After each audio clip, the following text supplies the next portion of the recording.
Chapter 1. The Hall of the Moonvow.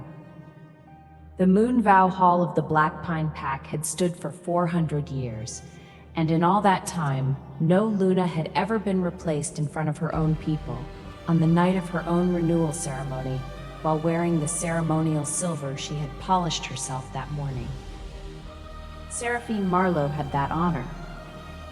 She stood at the foot of the Moonstone dais where she had stood every winter for 6 years, her golden hair braided with pine sprigs in the old way, and watched her mate, her alpha, her first love, the man whose fever she had once sweated out of him with her own hands for 9 straight nights, walk into the hall with another woman on his arm. The whispers started before Roderick even reached the dais. They rolled through the packed hall like wind through wheat. "Who is that?" "A northern lady. Look at the fur on her cloak. That's White Winter Fox. That's a fortune on her shoulders. Where is she supposed to stand? There's only one place for a woman to stand up there." Roderick Blackpine was, as always, devastatingly handsome. That was the cruelest part. If he had been ugly, if he had been dull or coarse or weak-jawed, Seraphine might have convinced herself she had never really loved him. But Roderick was tall and dark-haired and built like a war poem, with gray eyes that could make a woman forget her own name when they softened, which they used to do, often, when he looked at her. They did not soften now. He walked with the northern woman past the long tables where Seraphine had arranged the winter feast herself. The roast venison she had traded 2 bolts of good linen to secure. The root vegetables from the cellar she had reorganized in September. The honey mead she had bartered from the river merchants using a credit line she had personally guaranteed. He walked past all of it as though it had appeared by magic, and he stopped at the foot of the dais, and he did not look at Seraphine. "Members of the Black Pine Pack," Roderick said, and his voice filled the hall the way it always did, like a bell rung inside a cathedral. "Honored elders, bonded families. Tonight is the night of the Moonvow, when the Alpha reaffirms his bond and presents his Luna to the watching moon." Seraphine's hands were steady at her sides. She had rehearsed her part. She would step forward, Roderick would take her hand, they would speak the old words, and the winter would be sealed. She had done this 5 times before. She knew the cadence of it, the way she knew her own heartbeat. "Tonight," Roderick continued, "I present a new bond." The hall went so quiet that Seraphine heard a log shift in the great fireplace 30 feet away. "Lady Alara Winterborn, of the Northern Winterborn family, has accepted the position of Luna of the Black Pine Pack." The woman beside him stepped forward, and Seraphine got her first real look at the person who was replacing her. Alara Winterborn was beautiful in the way that expensive things are beautiful, precise, polished, and utterly without warmth. She had dark auburn hair coiled at the base of her neck, skin like parchment that had never seen honest sun, and eyes the color of frozen river water. She wore White Winter Fox across her shoulders and a gown of midnight blue velvet that must have cost more than the Black Pine Pack's entire autumn grain budget. Her hands were folded in front of her, and her expression was one of serene, practiced modesty, the kind of modesty that says, "I have already won, and I am being gracious about it." She was also, Seraphine noticed with a clarity that surprised her, wearing a betrothal chain that had been forged at least 3 months ago. The silver had already developed the specific patina that comes from being worn daily against skin. 3 months. Roderick had been planning this for 3 months, through the autumn harvest that Seraphine had managed, through the Salt Road dispute that Seraphine had negotiated, through the silver mine transport crisis that Seraphine had solved by riding out to the mountain pass herself in early snow. 3 months of smiling at her across the breakfast table, of accepting her reports on grain stores, of letting her work herself raw to hold his pack together, while this chain cooled against another woman's throat. Seraphine looked at Roderick. For the first time since he had entered the hall, he looked back. She saw it in his eyes. Not cruelty, not hatred, not even indifference. Something worse.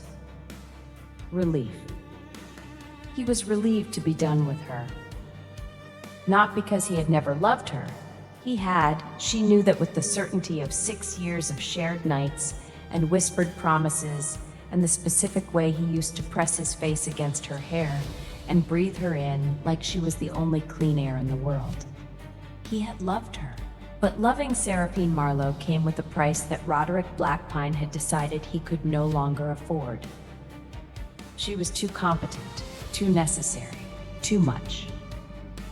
When Aluna runs the grain stores and the salt road and the medicine supply and the merchant contacts and the elder relationships, the Alpha starts to feel like a figurehead. When Aluna solves crises faster than the Alpha hears about them, the pack starts to look at her first and him second. When Aluna is brilliant and capable and golden-haired and universally respected, the Alpha starts to wonder if his pack is really his pack or hers. Roderick had found a solution. He had found Aluna who came with an army, a treasury, and a family name that would make other packs think twice before challenging him, and who would, by all appearances, be content to stand at his side and look decorative. It was, from a certain angle, almost reasonable. From where Seraphine was standing, it was the most breathtaking betrayal she had ever experienced, and she had once watched a merchant try to sell her a crate of sawdust labeled as cinnamon. "Seraphine," Roderick said, and his voice was careful now, the way it got when he was handling something he expected to break. "I know this is not what you anticipated for tonight's ceremony. I want you to know that your years of service to this pack—" "Service," Seraphine repeated, and the word came out flat and precise, like a coin dropped on stone. "Are deeply valued. A home has been prepared for you at the eastern edge of the territory, near the border crossing. It's comfortable, warm. You'll receive a monthly allowance and—" "The eastern border cottage," Seraphine said. "The one with the leak in the north wall that I submitted a repair request for in August, which was denied because, and I am quoting your steward, there are higher priorities for the carpentry budget." A small, horrible silence. Elder Marin, seated at the front table, made a sound that was very carefully not a laugh. "The cottage has been repaired," Roderick said tightly. "How wonderful. It only took replacing your Luna to get a roof patched." Seraphine's voice was perfectly level. She was aware, with the strange, doubled vision that comes in moments of absolute crisis, that every person in this hall was watching her for the breakdown. They were waiting for tears, for begging, for the satisfying spectacle of a discarded woman falling apart in public so that everyone could feel sorry for her and then go back to their venison. She would not give them that. She would give them something much worse. "You mentioned my years of service," Seraphine said, and she reached into the embroidered belt pouch at her waist. The one she had sewn herself, the one that contained the tools of every function she had performed for this pack for 6 years. "Let me return what belongs to the position." She pulled out a heavy iron key on a leather cord. The granary key. Main store, reserve store, emergency winter reserve. She placed it on the edge of the dais. "The river merchants renew the winter grain credit in 11 days. They renew it with me because I am the one who has paid them, fed their drivers, and kept their caravans safe for 6 years. If I am no longer Luna, 40% of your winter grain stops at the river." The hall went quiet enough for the fire to sound loud. She drew out a small leather medicine ledger. "The Ashwick herb women supply our feverfew, willow bark, and wound seal poultice. Their payment is due in 6 days. They do not extend credit to men who remember sick rooms only when they need a heroic speech beside one." She set the ledger beside the key. "Without this, the deep winter comes with no fever medicine and no wound treatment." Then came a wooden passage token stamped with pine and road. The Salt Road Agreement. Renewed 9 days ago in my name because Greymarch trusts the woman who actually sends the wagons on time. The token clicked against the stone. If I am removed, this token dies in 30 days. 3 objects. Grain, medicine, road. Even the oldest grandmother in the hall could count them, and every person understood what they meant. Food, survival, and a way out of winter. Seraphine left the rest in her pouch. The firewood contracts, the tallow notes, the cobbler favors, the elder grudges, the little human details that made a pack function. She would not drown the room in paper. She would let them discover those losses one by one, when the first child needed boots and the first hearth ran cold. There, Seraphine said. The position of Luna returned in full. She looked at Alara Winterborn, who was standing very still, her pale eyes moving over the key, the medicine ledger, and the road token with an expression Seraphine recognized. The expression of a woman doing rapid mental arithmetic and not liking the sum. "I'm sure Lady Winterborn will find it manageable," Seraphine said pleasantly. "She looks like a woman who enjoys a challenge." Roderick's jaw was tight. "Seraphine, this display is unnecessary." "Is it?" She turned to him, and for the first time something hot flickered in her golden brown eyes. "You are replacing me in front of the entire pack on the night of the moon vow. You have been planning this for at least 3 months, based on the age of Lady Winterborn's betrothal chain. You did not tell me. You did not warn me. You let me organize this feast, polish the ceremonial silver, braid my hair in the old way, and walk into this hall believing I was still your Luna. If anyone in this room is putting on an unnecessary display, Roderick, it is not me." The silence was so complete that Seraphine heard Elder Marin's knuckles crack. "You may keep the eastern border cottage," Seraphine said, "and the monthly allowance. I will not be a pensioned-off inconvenience living at the edge of your territory, tending a garden while your new Luna wears my ceremonial silver and pretends she knows where the salt comes from." She reached up and unclipped the thin silver chain at her throat, the Luna's chain, the one Roderick had clasped there 6 years ago with shaking hands and wet eyes. She set it on the dais with the rest. "What I will take," she said, "are my personal effects, my private account ledger, my correspondence, and my own savings, which I earned through personal trade commissions before I was your Luna and which are mine by law." Roderick's face had gone through several colors during her speech. It had settled on a pale, rigid mask that Seraphine knew meant he was furious and knew he had no right to be. "Where will you go?" he asked. "That," Seraphine said, "is no longer your concern." She turned and walked toward the great doors of the Moonvow Hall. The crowd parted for her, not out of respect, not yet, but out of the universal human instinct to get out of the way of a woman who is clearly capable of setting a building on fire with nothing but her organizational skills. Behind her, she heard Alara Winterborn's voice for the first time, soft and musical and perfectly modulated. "Should someone go after her?" And Roderick's voice, tight and defensive. "She'll be fine, she always is."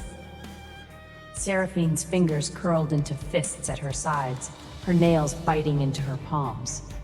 The pain was useful. It kept her spine straight and her eyes dry for the 47 steps it took to cross the hall, push open the iron-banded doors, and step into the freezing November night. The doors closed behind her. She made it to the courtyard wall before her knees buckled. Chapter 2: The Border and the Rabbit. The pain of a severed mate bond is not metaphorical. Seraphine had read about it in the old texts, the scrolls she had cataloged and preserved in the Black Pine Archive, because no one else thought the archive was worth maintaining. The texts described it as a rending of the soul thread, which she had always thought was poetic exaggeration. It was not poetic exaggeration. It hit her 3 miles past the border marker, where Black Pine territory ended and the wild borderlands began. She was walking fast, her winter cloak pulled tight, her satchel of account ledgers and correspondence banging against her hip, her breath coming in sharp white clouds. The November rain had started an hour ago, thin and bitter and relentless. The kind of rain that doesn't soak you all at once, but seeps in through every seam until you realize you are wet to the bone and your fingers have stopped working. The bond snapped like a bowstring. Seraphine gasped, stumbled, and went down on her hands and knees in the mud of the border road. The pain was enormous, not in one place but everywhere, as though every nerve in her body had been stripped raw and dragged across gravel. Her wolf, the silver wolf that lived behind her ribs, howled, a long, thin, terrible sound that only she could hear. He does not want us. She pressed her forehead to the mud and breathed.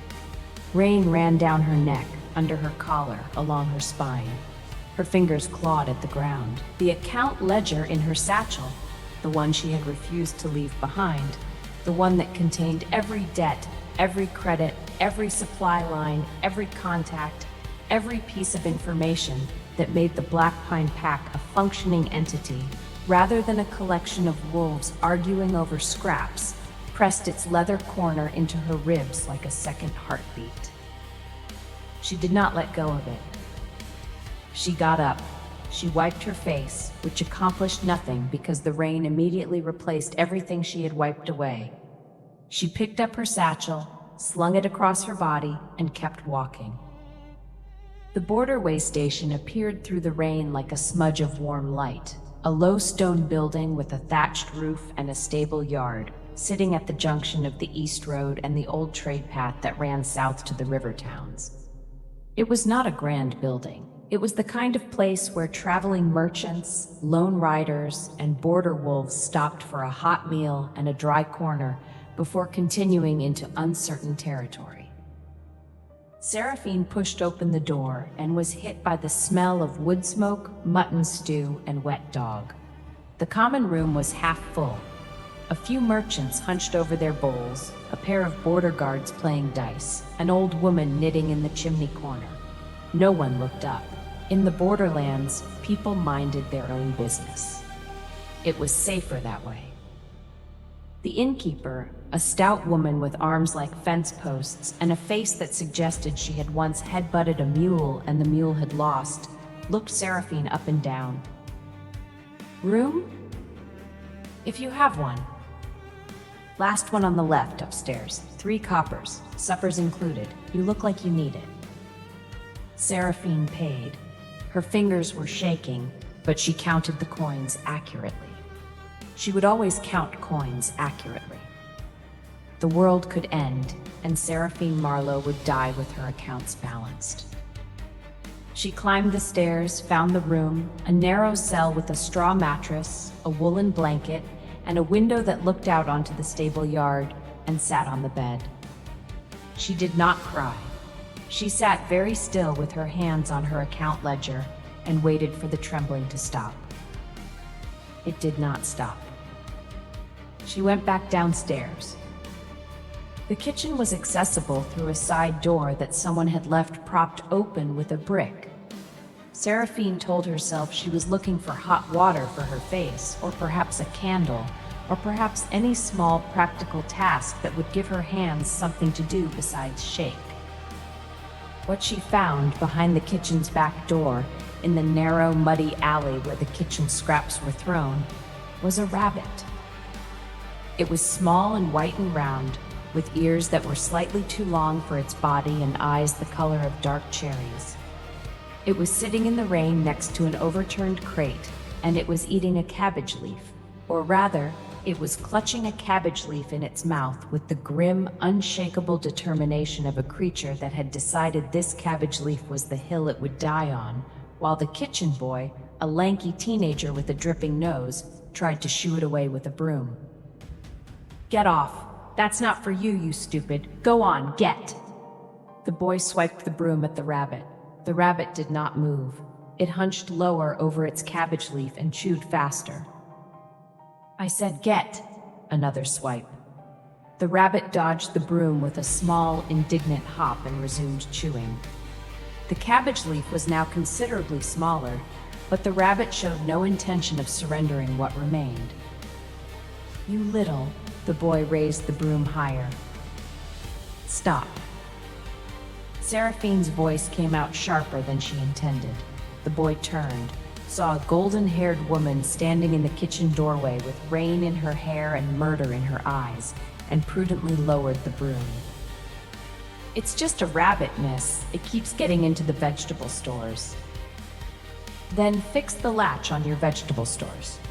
Seraphine walked past the boy, crouched in the mud. She was already so wet and filthy that a little more made no difference, and looked at the rabbit. The rabbit looked at her. It had stopped chewing. The cabbage leaf hung from its mouth like a limp green flag.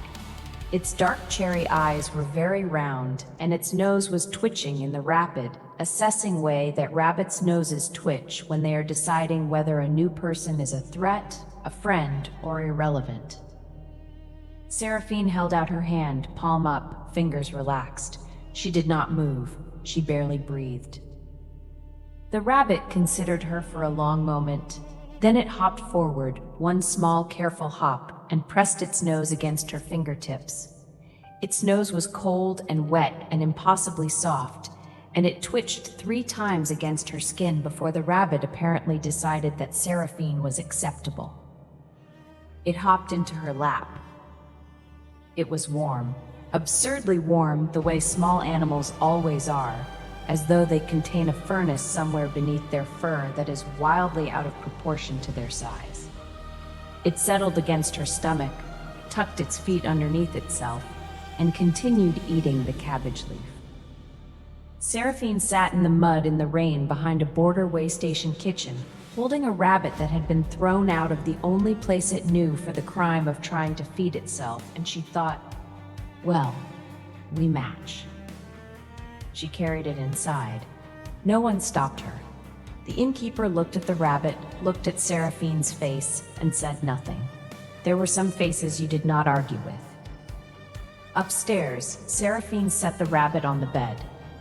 It explored the blanket with the thorough, methodical intensity of a creature cataloging its new territory, circled 3 times, and flopped onto its side. Seraphine sat beside it, opened her account ledger, and began to read. The numbers were familiar, comforting. Every line in this ledger represented a relationship she had built, a deal she had struck, a crisis she had solved. The river merchants, the Salt Road Passage, the Heartwood Carriers Guild, the Herb Women of Ashwick, the quarterly grain deliveries, the winter tallow supply, the emergency credit line with the Greymark banking house. These were hers, not Roderick's, not the Black Pine Pack's, hers. She had built them with her own mind, her own hands, her own relentless competence.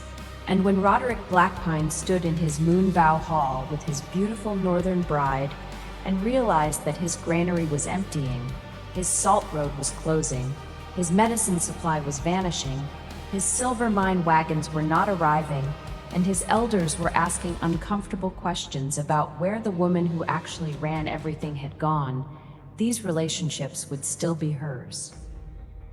The rabbit nudged its nose against her ankle. She reached down and stroked its ears without looking, her eyes still on the ledger. "I'm going to need a name for you," she said. The rabbit thumped one hind leg against the mattress. A small, decisive thump, the sound a rabbit makes when it is either content or staking a claim. "Clover," Seraphine said, "because you are small, round, and apparently impossible to uproot." Clover thumped again and went to sleep. Chapter 3. The Border Wolf King. The rain stopped sometime before dawn. Seraphine knew this because she had not slept. The broken bond ached in her chest like a cracked rib, pulsing with every heartbeat, and she had heard every shift in the weather, every creak of the building, every snore from the common room below. She heard the riders arrive at first light. Not merchants. Merchants traveled in carts. These were mounted riders, heavy horses, moving in formation. She heard the jingle of tack, the low murmur of voices accustomed to command, and distantly, the whine of wolves. Border wolves, big ones, from the sound of their vocal range. Seraphine was dressed and packed in 3 minutes. She had not unpacked much. She was a woman who understood that situations could change quickly, and she kept her belongings in a state of permanent readiness. The only concession to the night was that Clover was now riding in the front fold of her cloak, a warm white lump against her collarbone, ears flat, nose twitching. She came down the stairs with her satchel on her hip, her golden hair in a single damp braid, her spine straight, and her face arranged in the polite, competent mask she had worn for 6 years of managing a pack that did not appreciate her. The common room was full of soldiers. Not soldiers in the ragged, improvised way that pack warriors sometimes were. These were uniformed, dark leather and gray wool, steel-reinforced bracers, weapons that were clean and oiled and clearly used regularly. They moved with the easy discipline of men who had been well-trained and well-fed, and who answered to someone they genuinely respected rather than merely feared.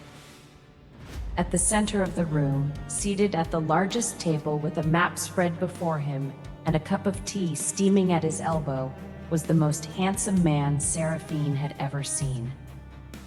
She was irritated by this. She had just been publicly humiliated, thrown out of her home, and severed from her mate bond. Her clothes were mud-stained, her hair was a disaster, and she had a rabbit in her cloak. She was not in the mood to notice that a man was handsome, but the universe, apparently, did not care about her mood. He was tall, taller than Roderick, which she would not have thought possible, since Roderick's height had been one of his most weaponized attributes. His hair was dark, nearly black, cut shorter than the black pine fashion, and his jaw was the kind of jaw that made portrait painters weep with gratitude. He had a scar that ran from his left temple to his cheekbone, not disfiguring, merely interesting. The kind of scar that suggested a story worth hearing. His eyes were a deep, startling blue, and they were currently fixed on the map in front of him with an expression of calm, focused intelligence that Seraphine recognized because she saw it in her own mirror every morning. He looked up. Their eyes met. Seraphine felt absurdly as though the floor had tilted. Not dramatically, not the sweeping, world-stopping way the bards described it. Just a small, subtle shift, as though gravity had quietly rearranged itself around a new center. The man's blue eyes moved from her face to her mud-stained cloak, to the satchel on her hip, specifically to the account ledger visible through the satchel's unbuckled flap, and back to her face. His expression did not change, but something in his gaze sharpened, the way a blade sharpens when it finds the right angle against a whetstone. "You're the Black Pine Luna," he said. It was not a question. It was a statement, delivered in a voice like dark oak, deep, steady, and suggesting structural integrity. "Former," Seraphine corrected. "As of when?" "Last night." One of the soldiers near the door glanced up. The innkeeper, who had been very carefully pretending to polish a mug, stopped pretending. The man at the table studied her for a moment longer. Then he said, "Sit down." "I don't know who you are." "Cale Ashbourne, Alpha of the Iron Ridge Border Pack, Lord Warden of the Eastern March." He paused. "Some people call me the Border Wolf King, which is dramatic, but not entirely inaccurate." Seraphine had heard of him.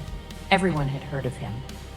Cale Ashbourne held the borderlands between the settled Pack territories and the wild country to the east, a vast, ungoverned stretch of mountain, forest, and trade road that every merchant, every caravan, and every supply chain had to cross. He controlled the passes, the bridges, the river crossings, and the way station network. He was, in practical terms, the man who decided what moved through the borderlands and what did not. He was also, she realized with a start, the man who had been quietly investigating irregularities on the northern trade roads for the past 6 months. She knew this because the Heartwood Carriers Guildmaster had mentioned it, nervously, in his last letter to her. "Sit down," he said again, and this time it was softer. Not a command, an offer. She sat. Clover, disturbed by the change in altitude, shifted inside her cloak. A tiny white ear poked above Seraphine's collar, rotated once like a small furry periscope, and disappeared back into the fabric.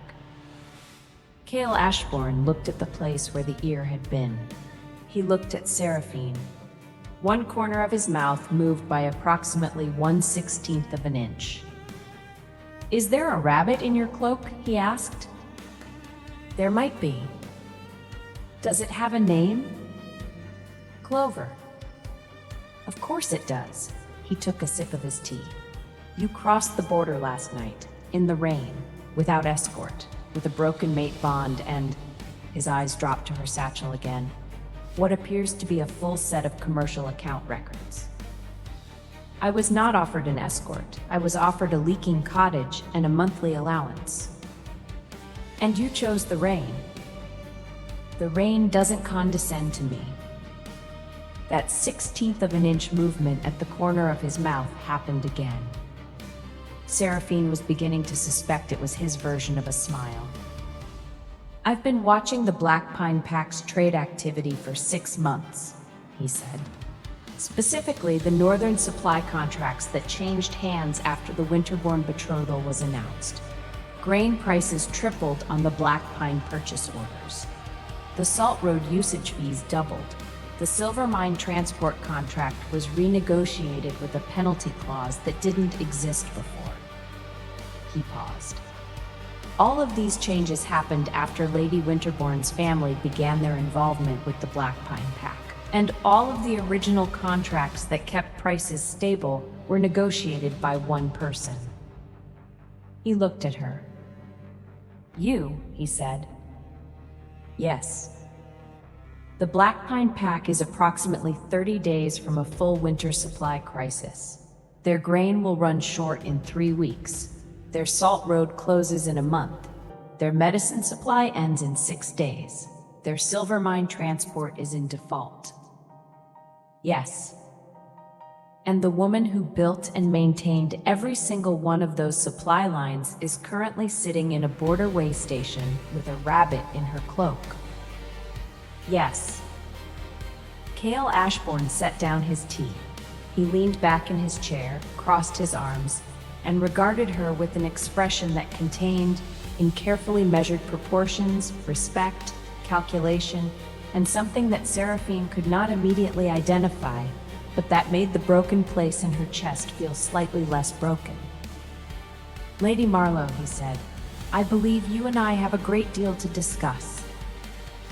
I am no longer a lady of anything." "That," he said, "is a matter of perspective and paperwork." He stood. He was even taller standing, which seemed structurally unnecessary.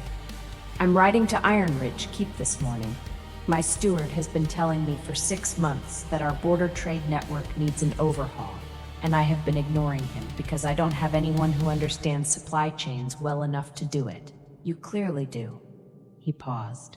"I can offer you border passage rights, a room in the keep, access to the Merchant Guild Hall, and the legal status of a trade advisor under my protection. In return, I would like you to look at my trade routes and tell me where they're bleeding money." Seraphine stared at him. "You're offering me a job." "I'm offering you a starting position. What you do with it is your decision." "You don't know me." "I know your work. I've been reading the trade records from the Black Pine Pack's supply chain for 6 months. I know that before you took over, their grain costs were 30% higher. I know that the Salt Road agreement you negotiated saved them 600 silver marks a year. I know that the Heartwood Carriers Guildmaster calls you the only honest dealer north of the river. And I know," he paused, and his blue eyes held hers with an intensity that made Clover thump nervously against her collarbone, "that a man who had all of that and threw it away to marry a Winterborn is either a fool or a coward, and I don't particularly care which." The common room was very quiet. Every soldier, the innkeeper, and the old woman knitting in the chimney corner were pretending very hard not to listen. Seraphine's throat was tight. Not from tears. She would not cry in front of this man, in front of anyone, but from the unfamiliar sensation of being seen. Not pitied, not managed, not handled, seen. "I have a rabbit," she said, because she was the kind of person who disclosed potential complications up front. "I noticed. She eats cabbage leaves and thumps when she's startled. My keep has a kitchen garden. She'll fit right in." He extended his hand, not to shake, to help her stand, the way a man offers his hand when he wants a woman to know that he considers her his equal, and that the hand is offered by choice, not obligation. Seraphine looked at his hand. It was large and scarred and steady. She took it. His grip was warm and firm and lasted exactly 1 second longer than strictly necessary. When he let go, his fingers brushed her palm in a way that could have been accidental but was not. Clover thumped. "Your rabbit approves," Cale said. "My rabbit approves of very little. She merely tolerates what she cannot kick." That 1/16 of an inch smile happened a third time, and Seraphine realized, with a sensation like stepping off a cliff into unexpectedly warm water, that she wanted to make it happen again. Chapter 4: Iron Ridge Keep. Iron Ridge Keep sat on a granite bluff above the Border River, where the old trade road forked, one branch running north to the settled Pack territories, the other running south to the river port towns and the merchant guilds beyond. It was not a beautiful building. It was a functional one. Thick walls, deep cellars, wide gates designed for wagons, and a stable yard that could hold 50 horses. It looked like a building that had been designed by someone who valued efficiency over aesthetics, which was exactly the kind of building Seraphine felt most comfortable in. Cale Ashbourne had given her a room in the East Tower. Not the finest room in the keep, but a good one, with a window that overlooked the river and the trade road, a fireplace that drew properly, and a desk. The desk was large. Seraphine approved of large desks. She had spent 6 years managing the Black Pine Pack's entire commercial infrastructure, from a writing table that was slightly too small because Roderick had never thought to ask if she needed a bigger one. Clover was given the run of the kitchen garden, which she investigated with the methodical intensity of a land surveyor, and from which she returned each evening with dirt on her nose and an expression of profound satisfaction.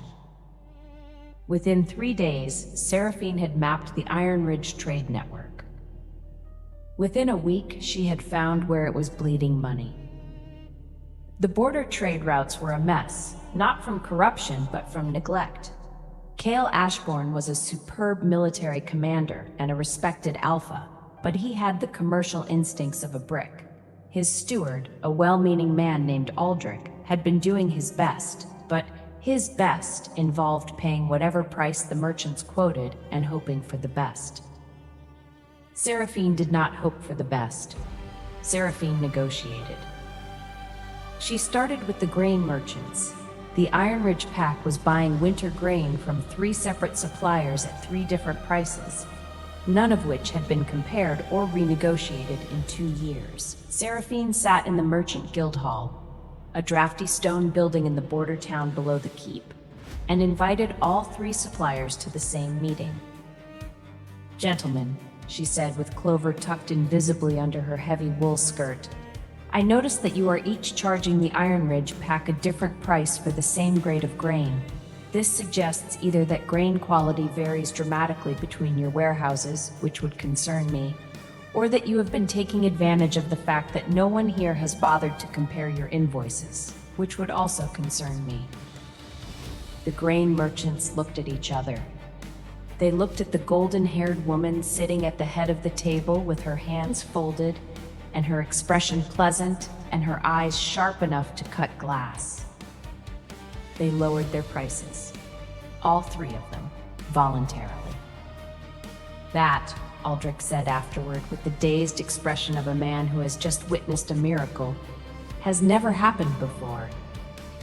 It happens, Seraphine said, when you read the invoices. By the end of the second week, she had renegotiated the tallow contract, restructured the firewood supply chain, established a new credit arrangement with the Riverport warehouses, and set up a rotating delivery schedule for the border way stations that cut transport costs by a third. The merchants liked her. The guild leaders respected her. The border guards, who had been eating terrible food for years because no one managed the supply contracts for the waystation kitchens, practically worshipped her. Cale watched all of this. He watched from the doorways of meeting rooms, from the upper gallery of the guild hall, from the parapet of his keep where he stood in the mornings with his tea and his maps and his scar catching the winter light. He watched Seraphine Marlowe walk into rooms full of men who had been cheating his pack for years and walk out with better terms, fair prices, and signed agreements. He watched her crouch in the kitchen garden to let clover climb into her hands, her golden hair falling over her shoulder, her face soft in a way it never was when other people were looking. He watched, and he said very little, because Cale Ashbourne was a man who understood that some things are better observed than discussed. But his soldiers noticed, Aldrich noticed, the cook noticed, the stable master noticed. Everyone in Iron Ridge, Keep noticed that their alpha, who had never in anyone's memory shown personal interest in any woman, tracked Seraphine Marlowe's movements through the keep like a compass needle finding north. Chapter 5. The First Cloak. The first ambiguity-destroying moment happened 16 days after Seraphine's arrival, on the night of the first real snowstorm. She had been in the guild hall until well past dark, finalizing a salt contract with a coastal trader who had the negotiating style of a weasel and the attention span of a gnat. The deal was done. Favorable terms, reliable delivery, penalty clause for late shipments that Seraphine had insisted on because she had once waited 3 weeks for a late salt delivery and had no intention of ever doing so again, and she was walking back to the keep through the narrow streets of the border town. The snow came suddenly, as border snowstorms do. Not a gentle beginning, but a wall of white, horizontal, and blinding, driven by a wind that turned the air into knives. Seraphine, who had been too focused on the salt contract to check the sky before leaving the guild hall, found herself blind and freezing in a street she barely knew. Clover, who had been riding under her skirt hem, her preferred mode of transport in cold weather, pressed against Seraphine's ankle like a warm, furry boot, began thumping. Not the small, conversational thump of contentment, the rapid, staccato thump of alarm. Thump, thump, thump. Seraphine could feel the vibration through the sole of her boot. "I know," she muttered, pressing against a building wall. "I know. I can't see either." The wind screamed. Snow plastered her hair to her face, found every gap in her cloak, bit through her gloves. The broken bond in her chest throbbed. It always throbbed more in the cold, as though the severed thread was trying to pull her back to a warmth that no longer existed. And then a cloak dropped over her shoulders. Not thrown, placed. With precision, with weight, with the careful deliberateness of a man who had practiced moving in darkness and bad weather until it was as natural to him as breathing. The cloak was enormous. Heavy, dark wool lined with fur, still warm from the body that had been wearing it, and it smelled of pine smoke and cold steel and something underneath both of those things that was simply, unmistakably him. "The guild hall closed an hour ago," Cale said, and his voice was very close, cutting through the wind from directly above her left ear. "I sent Aldrich to walk you back. He said you were still arguing about penalty clauses." "I won the argument." "I would have been surprised if you hadn't." His hand found her elbow, unerringly, in total darkness and blinding snow, and steadied her. "Can you walk?" "Of course I can walk." "You're shaking." "I'm cold. Those are different things." A pause. She could not see his face, but she was absolutely certain that the 16th of an inch smile was happening. "Walk with me then," he said. "The keep is 4 streets north. I know the way blind." "You came out in a blizzard to find me." "I came out in a blizzard to check the border watch. Finding you was coincidence." "You're not wearing a cloak." "I have a thick constitution." "You're standing in a blizzard in a shirt." "A heavy shirt." Seraphine wanted to argue further, but the wind chose that moment to gust so hard that she staggered, and Cale's hand on her elbow tightened, and she found herself pressed against his side, his very solid, very warm, very shirt-clad side, and his arm came around her shoulders to hold the cloak closed against the wind, and she discovered that the warmth of a large man in a snowstorm is a profoundly convincing argument against further protest. They walked. His arm stayed. Clover, from her position under Seraphine's skirt hem, produced a single, contented thump. Halfway to the keep, Seraphine became aware that Cale was shielding her from the wind with his body. Not obviously, not dramatically, but with the quiet, automatic precision of a man for whom protecting others was as reflexive as breathing.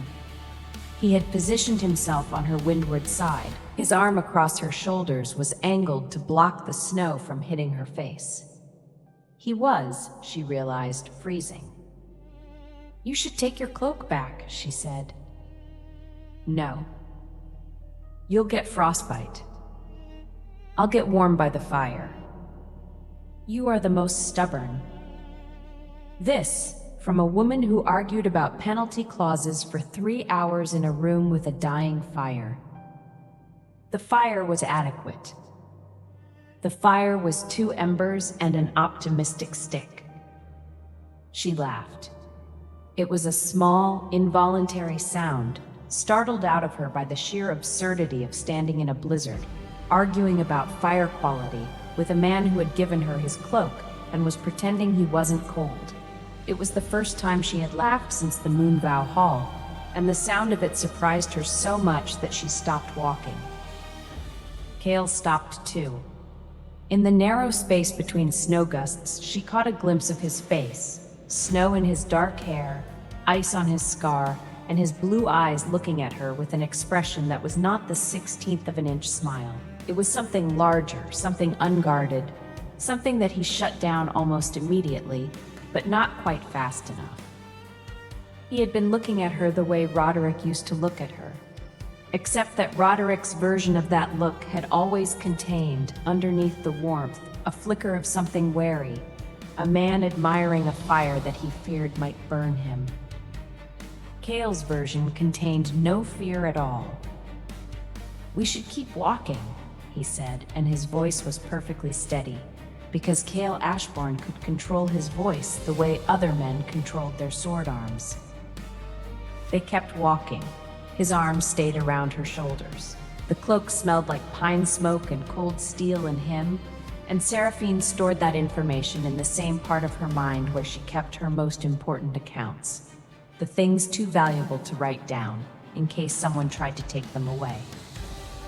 Chapter 6: The Rotting Pack. While Seraphine was building trade routes and accepting cloaks from blue-eyed border kings, the Black Pine Pack was dying. Not literally, not yet, but the slow, grinding death of a community that has lost its infrastructure and doesn't realize it until the food runs out. The grain ran short in the third week, exactly as Seraphine had predicted. The river merchants declined to renew the credit arrangement without Seraphine's personal guarantee, exactly as she had warned. The Salt Road closed when the Greymark elders received no renewal request from anyone they recognized, and the medicine supply from the Ashwick herb women ended when the payment was 6 days late. The silver mine wagons stopped coming on the 22nd day. Roderick Blackpine discovered, in the sharp and unforgiving classroom of consequence, that running a pack required more than being tall, handsome, and commanding. It required knowing where the food came from. It required knowing who to pay and when and how much. It required knowing that the cobbler who made boots for the pack's children at cost did so because someone delivered his wife's cheese to market, and that if the cheese deliveries stopped, the boots stopped, and if the boots stopped, children walked barefoot in snow. It required, in short, Seraphine Marlowe. And Seraphine Marlowe was gone. Alara Winterbourne, to her credit, was not entirely useless. She was, in fact, much more capable than Roderick had expected, but her capabilities lay in a direction that made his blood run cold as the winter deepened. She began with the pack's debts. The Blackpine Pack owes 2,000 silver marks to the Heartwood Carriers Guild, she told Roderick on the fourth morning, her voice soft and measured, her pale eyes scanning a ledger that she had produced from her own traveling case. And 1,400 marks to the river merchants, and 800 to the Salt Road Licensing Authority. Total outstanding obligations, 4,200 marks. Roderick stared at her. I didn't know.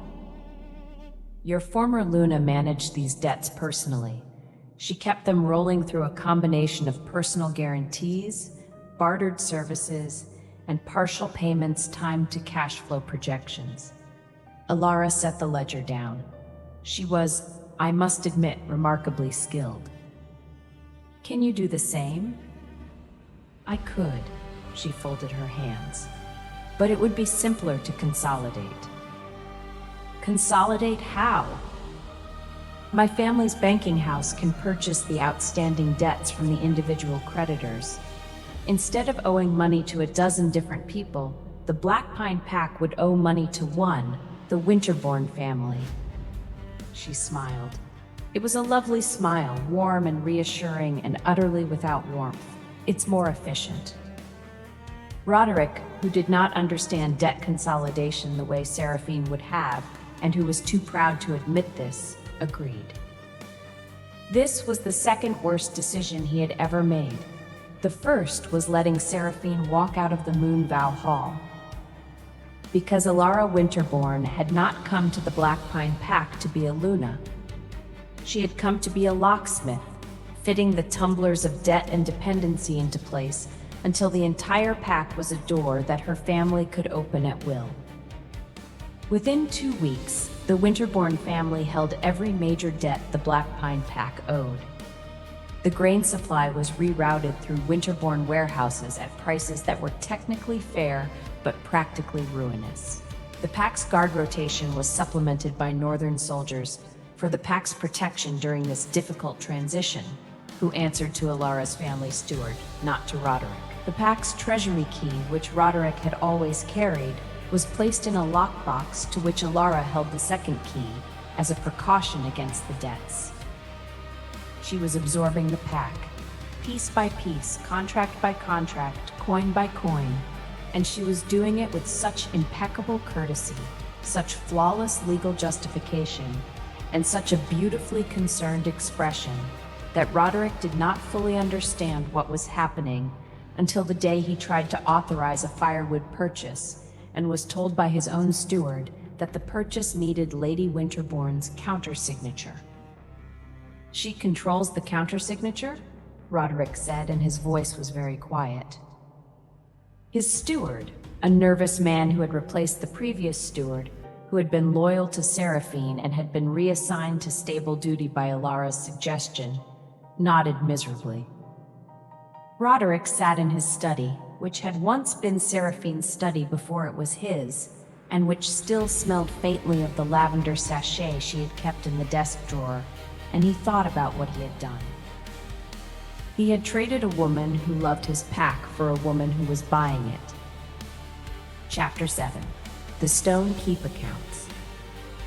The fourth week brought two things to Iron Ridge Keep: the first snow thaw and the old Black Pine records keeper. His name was Osric, and he was 73 years old, and he had served the Black Pine Pack for 50 of those years as historian, archivist, and keeper of the ancient pack charter. He arrived at Iron Ridge on a mule, wearing a coat that had been patched so many times it resembled a quilt with aspirations, and carrying a leather case that he held against his chest as though it contained his own heart. "Lady Marlowe," he said when Seraphine met him in the keep's great hall, and his old voice cracked on her name. "I'm not Lady Marlowe anymore, Osric." You are, because he never filed the severance." Seraphine went very still. "What?" Osric opened the leather case with trembling fingers and pulled out a sheet of parchment. Old, official, bearing the Black Pine Pack's seal. When an alpha dissolves a mate bond and removes a Luna from her position, the ancient charter requires a formal severance to be recorded by the pack historian and witnessed by 3 elders. The alpha must sign it. The historian must seal it. Until this is done, the former Luna retains her legal standing as a member of the pack. He held up the parchment. It was blank, unsigned, unsealed. "He forgot," Osric said. "He was so busy with the new Luna and the northern contracts and the spectacle of it all that he forgot to complete the severance. I waited. I prepared the document. He never came to sign it." Seraphine's mind was doing what it always did in moments of crisis, running calculations at a speed that would have made an abacus weep. If the severance was never completed, she was still, legally, under the ancient Black Pine Charter, a member of the pack, not Luna. She had publicly relinquished the title, but a member. With membership came certain rights, including the right to invoke the Charter's most ancient and least used provision, the right of stewardship. "Osric," she said slowly, "the stewardship clause." The old man's eyes lit up. Chapter 7, Article 3. When the Alpha's governance endangers the pack's survival through debt, famine, or loss of sovereign territory, any full member of the pack may petition for temporary stewardship, provided they can demonstrate both the means and the intent to restore the pack to solvency. And if the Alpha has incurred debts that threaten to transfer pack lands to an outside family, the stewardship petitioner may acquire those debts and present them as evidence of the Alpha's unfitness, triggering a public tribunal. Seraphine looked at the unsigned severance document. She looked at Osric. She looked at the account ledger in her satchel, which contained every debt, every credit, every supply line, and every contact she had built over 6 years. "Osric," she said, "I need you to tell me the exact amount of every debt the Winterbourne family has purchased from the Black Pine Pack's creditors." Osric told her. Seraphine sat down at her large, beautiful desk in Iron Ridge Keep, opened her account ledger, and began to plan. That night, she was still working when Cale found her. The account room in the East Tower was lit by 4 candles and a fire that had burned low. Seraphine was surrounded by papers, debt records, charter copies, trade route maps, supply calculations. Her golden hair had come loose from its braid and was falling across the ledger she was writing in, and she was so absorbed that she did not hear Cale enter until he set a cup of tea on the desk beside her. She startled. Clover, who had been sleeping under the desk in a nest of discarded draft paper, thumped once. "It's past midnight," Cale said. "I'm aware. You've been in here since supper. You didn't eat supper." "I ate bread." "A bread crust does not constitute supper. It constitutes bread, which is a component of supper." He pulled a chair from the corner, set it beside hers, close but not touching, and sat. He looked at the papers spread across the desk, and Seraphine watched his blue eyes move over the numbers, the contracts, the charter language, with the quick, sharp comprehension of a man who might not love commerce but understood power. "You're buying the Black Pine debts," he said. "I'm considering it." "With what funds?" "My personal savings, my trade commissions from the past 6 years, and," she hesitated, "a loan." "From?" "I don't know yet." Cale was quiet for a moment. Then he said, "I'll fund it." Seraphine turned to look at him. They were very close. Close enough that she could see the individual threads of silver in his blue eyes, close enough to smell the pine smoke on his shirt, close enough that when he shifted his weight, his knee brushed hers under the desk. "I can't accept that," she said. "Why not?" "Because it would make me beholden to you, and I have spent 6 years being beholden to a man who used my competence and discarded my person, and I will not. It's not a gift, it's an investment." His voice was steady. "I invest in the Black Pine debt acquisition. When you take stewardship of the pack, you fold the Black Pine trade routes into the border network, which benefits my territory. I get a return on my investment through reduced trade costs and increased traffic. It's business." Seraphine stared at him. She knew it was not entirely business. She could see it in the set of his jaw, in the way his hand rested on the desk near hers, not touching, but close, as though it was taking conscious effort to maintain the distance. "And if I fail?" she asked. "You won't." "You don't know that." "I know you argued about salt contract penalty clauses for 3 hours with a dying fire. You don't fail, you outlast." From under the desk, Clover thumped. Then, slowly, she hopped out from her paper nest, crossed the cold stone floor, and climbed onto Cale's boot. He looked down. Clover looked up. She was sitting on his boot like a small, furry auditor, her dark cherry eyes fixed on his face, her nose twitching. She thumped once, not the alarm thump, not the contentment thump, the assessment thump, the thump that said, "I am evaluating you, and you should be aware that my standards are high." Cale, slowly and carefully, reached down and offered his hand, palm up. Clover sniffed his fingers. She sniffed for a long time, an unreasonably long time, as though she were conducting a thorough olfactory background check. Then she pressed her nose against his knuckle and hopped off his boot. "She approves," Seraphine said, and her voice was softer than she had intended. "Does her approval matter?" "It does to me." They looked at each other across the desk. The fire crackled. The candles flickered. The papers rustled in a draft from the window, and outside, the border wind carried the sound of the river and the distant howl of wolves in the wild country. "Take the loan," Cale said. "On what terms?" "Standard interest, 1-year repayment, no personal obligations." He paused. "I won't use money to own you, Seraphine. No one will ever use anything to own you again." It was the first time he had used her given name. It sounded different in his voice, not smaller the way it had sometimes sounded in Roderick's mouth, as though he were trying to contain it, but larger, expansive, like a name that had room to grow. "All right," she said. "All right? I accept the loan, standard terms, and I want the interest rate in writing before dawn." The 16th of an inch smile became, for the first time, a full smile.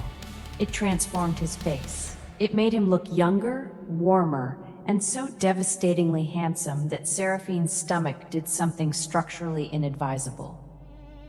"I'll have it drafted," he said, and stood, and his hand brushed her shoulder as he passed, the lightest possible touch, barely there. a whisper of warmth through her wool sleeve. She did not sleep that night, but the reason had changed. Chapter 8: The Salt Road Gambit. Seraphine Marlowe bought the Black Pine Pack's debts in 8 days. It was, by any standard, a masterpiece of financial warfare. She approached each creditor personally: the Heartwood Carriers Guild, the river merchants, the Salt Road Authority, the medicine suppliers, and purchased their claims on the Black Pine Pack at a discount. The creditors were happy to sell. They had no confidence in Roderick Blackpine's ability to pay. They had no relationship with Alara Winterbourne, and they trusted Seraphine implicitly. The total cost was 3,600 marks, less than the face value of the debts, because Seraphine negotiated discounts with the same ruthless efficiency she applied to grain contracts. Kale's loan covered the bulk of it. Her personal savings covered the rest. When it was done, Seraphine held every debt that Alara Winterbourne had purchased from the original creditors. Because Alara had bought the debts from the same people Seraphine had relationships with, and Seraphine had simply offered to buy the debts from Alara's family at a price slightly higher than what the Winterbournes had paid, making it look like a profitable exit rather than a strategic defeat. The Winterbournes, who thought in terms of interest rates rather than relationships, accepted the buyout. They did not realize until later that they had just sold their entire leverage over the Black Pine Pack to the woman the pack had thrown away. "You bought our own debts out from under us?" Alara's steward said, staring at the signed transfer documents that Seraphine's courier had delivered to the Black Pine Pack Hall. "I bought them from your family, yes, at a profit to your family. Your Lord Father should be pleased." The steward was not pleased. Alara Winterbourne, when she heard, was significantly less pleased. And Lord Aldous Winterbourne, the patriarch of the Northern family, who had spent 3 months engineering the perfect acquisition of a vulnerable pack in its territory, was so profoundly displeased that he broke a quill and had to sit down. But the documents were signed. The law was clear. The debts belonged to Seraphine Marlowe. While the debt acquisition was unfolding, 2 women arrived at Iron Ridge Keep. The first was Marta, the former warehouse keeper of the Black Pine Pack's central grain store. She was a broad-shouldered woman in her 40s with calloused hands and a face like a friendly boulder. She had managed the Black Pine granary for 15 years, knew every sack of grain by weight and origin, and had been dismissed by Alara Winterbourne and replaced with a northern-appointed manager who didn't know the difference between winter wheat and spring barley. "They fired me," Marta said, standing in Seraphine's account room with her hat in her hands and her chin trembling. "After 15 years. The northern woman said they were restructuring warehouse operations, which apparently means replacing everyone who knows anything with people who don't, but who answer to her." "How bad is the granary?" Seraphine asked. 2 weeks of supplies, maybe less. "The northern grain shipments are coming, but they're delayed and the quality is poor. I saw the manifests before they locked me out. Half of it is feed grain, not milling grain. The pack will have bread, but it'll be the kind of bread that breaks teeth." The second arrival was Brenna, a widow from the border town who ran a small caravan operation, 3 wagons, 5 drivers, and a reputation for delivering anything, anywhere, in any weather. She was 50 years old, had forearms like a blacksmith, and had been trying to get a trade license from the Iron Ridge Border Authority for 2 years. "I heard you're the woman who's reorganizing the border trade," Brenna said, standing in the guild hall with her arms crossed and her gray hair pulled back in a no-nonsense knot. "I also heard you're the woman the Black Pine Alpha threw out on her ear at the Moon Vow, which makes you either the unluckiest woman in the Borderlands or the most interesting. I'm betting on interesting." Seraphine liked her immediately. "I need a grain run," Seraphine said. "Fast, reliable, and quiet. 40 wagons of good grain from the Riverport warehouses to a staging point on the Black Pine border. Can you do it?" 40 wagons? Brenna's eyebrows rose. That's a full winter supply for a medium pack. Yes. When? Before the tribunal. Brenna grinned. It was the grin of a woman who had been waiting her entire life for someone to ask her to do something this ambitious. I'll do it in 12 days, she said, but I want the trade license. Done. Brenna left. Marta stayed, and Seraphine put her to work organizing the grain logistics, purchase orders, quality checks, wagon assignments, delivery schedules. Marta was thrilled. She had not been this useful since being fired, and usefulness was the air she breathed. It's like old times, Marta said, sorting manifests with the speed of a woman who dreamed in inventory counts. Except better. Because this time, the person I'm working for actually knows what she's doing and appreciates it. Seraphine looked up from her ledger. Roderick appreciated your work. Roderick didn't know I existed until the granary was empty. You knew my name on your second day. Marta paused. That's the difference, Lady Marlowe. You see the people who keep things running. He only saw the things. Chapter 9, The Riding Lesson. On the 29th day, Cale took Seraphine to inspect the southern trade route. This was technically a business necessity. The southern route ran through a mountain pass that was critical to the grain shipments Brenna was organizing, and Seraphine needed to see the terrain, the bridge conditions, and the way station capacity. It was also less technically the first time they had been alone together outside the keep since the night of the Blizzard Cloak. The southern pass was beautiful and terrible. A narrow road cut into the side of a granite gorge with the river roaring 100 feet below and the mountain rising sheer above. The winter sun turned the ice on the rocks into diamonds, and the air was so cold and clean that breathing it felt like drinking water from a glacial stream. Seraphine was a competent rider, but she was not a mountain rider. The border horses were different from the gentle, road-trained animals she had ridden in the Black Pine lowlands. They were sure-footed, opinionated, and alarmingly comfortable with heights. Her horse, a gray mare named Slate, who had the personality of a mildly intoxicated duchess, decided halfway through the pass that the best route was 6 inches from the edge of a 200-foot cliff. Pull her left, Cale said from behind her. I am pulling her left. She is ignoring me. She's testing you. Pull harder. If I pull any harder, I will pull myself off this horse and into the gorge. Cale brought his horse alongside hers. There was barely room for 2 horses abreast on the narrow road, which meant his leg was pressed against hers, his shoulder almost touching hers, and his hand was available to reach over and steady her reins. He did reach over. His hand closed over hers on the reins, large and warm and absolutely steady.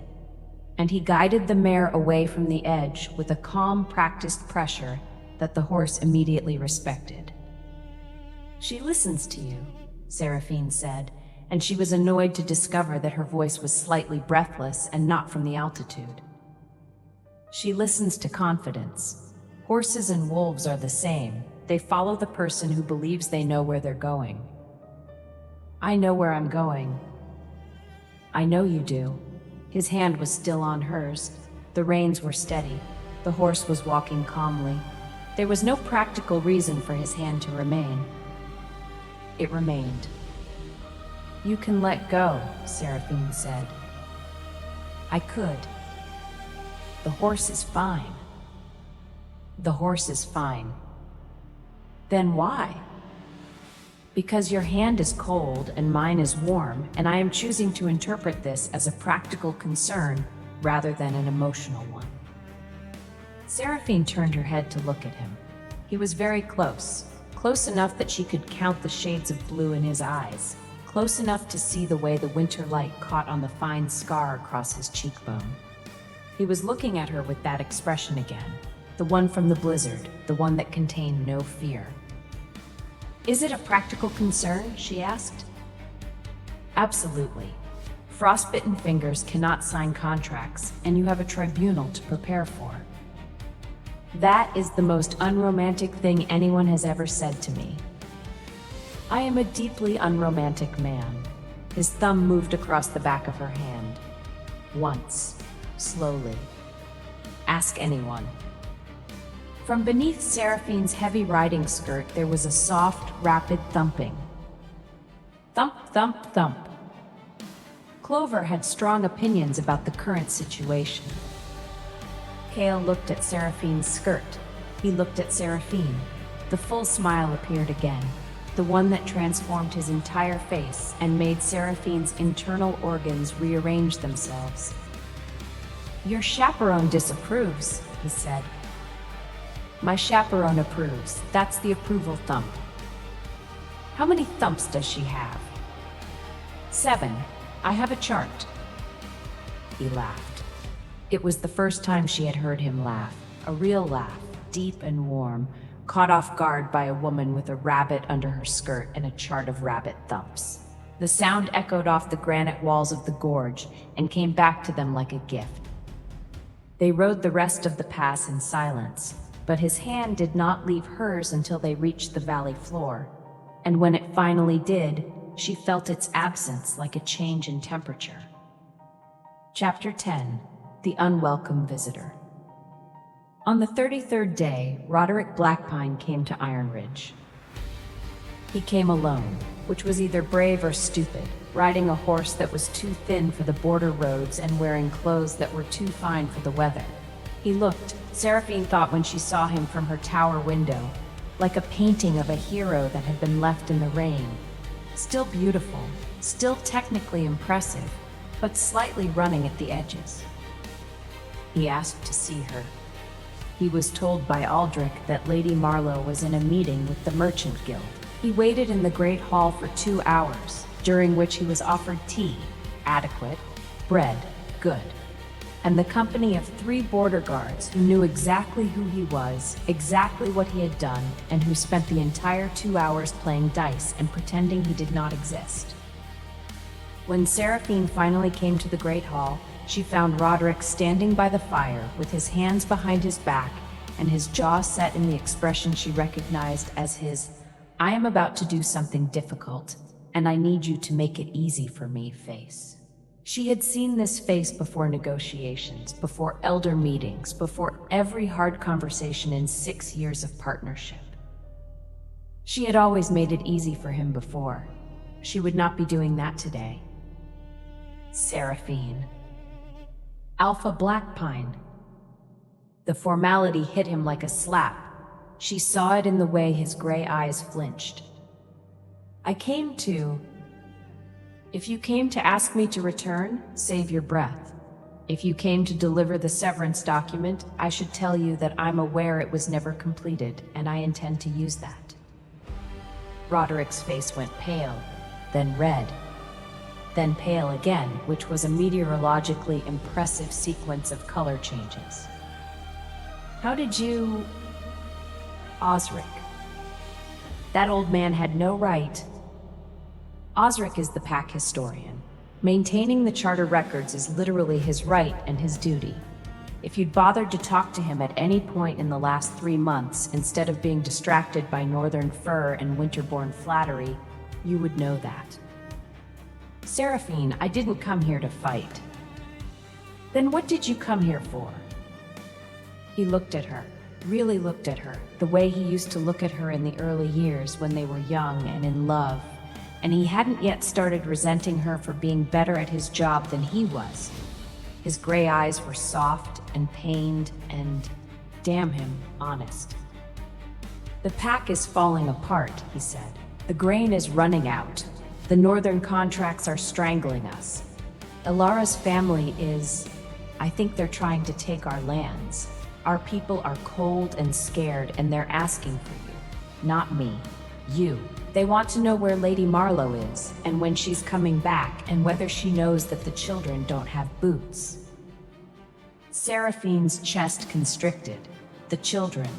The children who had always come to her when they needed things, boots, medicine, a story before bed, someone to listen when they were scared. The children should have boots, she said, and her voice was not entirely steady. Come back, Roderick said. Come back and fix it. I'll give you whatever authority you need. Full control of the supplies, the trade routes, everything. Just come back. And Lady Winterbourne? Elara stays. The marriage it's done. But you can be co-Luna, or co-Luna. Seraphine's voice could have frozen the river. You want me to come back and do all the work of running your pack while your wife sits in the Luna's chair and her family continues to drain your treasury. You want me to save you and remain subordinate to the woman who replaced me. It's not like that. It is exactly like that. It is, in fact, so precisely like that I am impressed you managed to describe it without realizing what you were describing. Sera, do not call me that. The old name, the private name, the one he had whispered against her hair in their bed, the one he had called her when they were alone and happy, and the world was small enough to fit between them, hung in the air between them like a ghost. You don't get to use that name anymore, Seraphine said. You gave up that name when you paraded another woman into our hall on our night and told our people that I was being retired to a leaking cottage. You gave it up, Roderick, and you cannot have it back. The doors at the far end of the great hall opened and Cale Ashbourne walked in. He was wearing his border commander's coat, dark leather, gray fur collar, steel-reinforced bracers. He had clearly come from the training yard. There was a fine sheen of sweat on his temple, and his dark hair was pushed back from his face in a way that made the scar on his cheekbone catch the firelight. He looked, Seraphine thought, with a completely unhelpful surge of awareness, like a man who had been carved by a sculptor with a very generous imagination and a deep understanding of shoulder-to-waist ratios. He assessed the scene in approximately 2 seconds. Roderick Blackpine, standing by the fire, tall and handsome and visibly desperate. Seraphine, standing 10 feet away, golden-haired and furious and shaking slightly. The charged, painful air between them. Cale walked to Seraphine's side and stopped. He did not touch her. He did not speak. He simply stood beside her, close enough that his sleeve brushed hers, and looked at Roderick with an expression of calm, complete, and devastating indifference. Roderick looked at Cale. Cale looked at Roderick. The two men were roughly the same height, but the comparison ended there. Roderick was a regional alpha clinging to a pack he was losing. Cale was a border king with an army, a trade network, and the quiet confidence of a man who had never needed to prove his power, because no one had ever seriously questioned it. You must be the former alpha, Cale said. His tone was pleasant, as though he were commenting on the weather. I am the current alpha of the Blackpine pack. For now. Cale turned to Seraphine. The Guildmaster has confirmed the grain shipment schedule. Brenna's wagons leave the river port tomorrow. You'll have 40 wagons of good grain at the border staging point in 12 days. Thank you, Seraphine said. You should eat supper tonight, a full supper, not bread. I had bread and cheese. Adding cheese does not make bread into supper. Roderick watched this exchange with the expression of a man watching his own house burn down from across a field, helpless, horrified, and beginning to understand that he had left the stove unattended. Cale was not touching Seraphine. He was not holding her hand, not putting his arm around her, not making any overt claim. He was simply there, solid, warm, calm, and so obviously oriented toward her that the entire room rearranged itself around the two of them like iron filings around a magnet. And Seraphine, for the first time since the Moonvow Hall, looked comfortable. She looked like a woman standing next to someone she trusted, in a place where she was valued, doing work that mattered. Roderick saw all of this. It destroyed him. "I should go," he said. "Yes," Seraphine agreed. "You should." He walked to the door. He stopped. He turned back. "I loved you," he said. "I need you to know that. I loved you, and I was afraid of how much I needed you, and I chose wrong. I know that now." Seraphine looked at him across the hall. Her golden brown eyes were steady. "You loved me," she said, "but you loved your pride more, and that, Roderick, is why you lost both." He left. The great doors closed behind him. Seraphine stood very still for a long moment. Then her shoulders dropped half an inch, the only outward sign that the encounter had cost her anything, and she exhaled. "Bread and cheese is a perfectly adequate supper," she said to no one in particular. "It is not," Cale said. From beneath her skirt, Clover produced a single, emphatic thump of agreement. Chapter 11: The Northern Reckoning. Alara Winterborn arrived at Iron Ridge 4 days later, and she did not come alone. She came with her father. Lord Aldous Winterborn was a tall, thin man with hair the color of old iron and eyes like a ledger. Every number noted, every debt remembered, every opportunity calculated to the last decimal. He wore fine clothes without ostentation, spoke softly, and radiated the particular kind of menace that belongs to people who destroy others using paperwork instead of swords. He also brought 20 Northern soldiers, which was technically a breach of border protocol and practically a statement of intent. Cale met them at the gate. He did not invite them in. He stood in the gateway of Iron Ridge Keep with his arms crossed, his border guard flanking him, and an expression that suggested the Northern soldiers had approximately 30 seconds to explain themselves before they experienced the practical implications of trespassing on a Border King's territory. "Lord Winterborn," Cale said, "your soldiers can make camp outside the walls. Border law does not permit foreign armed forces within Iron Ridge Keep." Lord Winterborn's thin smile did not waver. "They are an escort, Lord Ashbourne, for my daughter's safety." "Your daughter is safe. The borderlands are my jurisdiction, and I do not lose guests." He paused. "The soldiers stay outside." They stayed outside. Lord Winterborn entered the keep with Alara and a single steward, and was shown to the hall where Seraphine was waiting. This was the first time Seraphine and Alara had been face to face since the Moonvow Hall. Seraphine had spent the intervening weeks building a trade empire, acquiring debts, organizing grain shipments, and falling reluctantly but thoroughly in love with the Border King. Alara had spent the same weeks managing a dying pack, executing her father's acquisition strategy, and slowly discovering that being a tool was lonelier than being a person. They looked at each other across the hall. "Lady Marlowe," Alara said. Her voice was as musical and measured as it had been in the Moonvow Hall, but there were shadows under her pale eyes that had not been there before. "Lady Winterborn, I understand you've purchased our family's debt holdings on the Blackpine Pack." "I have. At a profit to my family. At a fair price to your family. I don't operate through deception, Lady Winterborn. I find it inefficient." Alara's jaw tightened. The barb had landed, because her father's entire strategy had been built on deception. The deception of a marriage disguised as an alliance, debts disguised as assistance, absorption disguised as generosity. Lord Winterborn stepped forward. "Lady Marlowe, my family has invested considerable resources in the Blackpine Pack's recovery.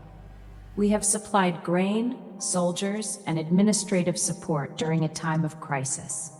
The debts you purchased represent a fraction of our total commitment. I propose a discussion about—" "Lord Winterborn," Seraphine said, "I don't negotiate with men who use their daughters as financial instruments."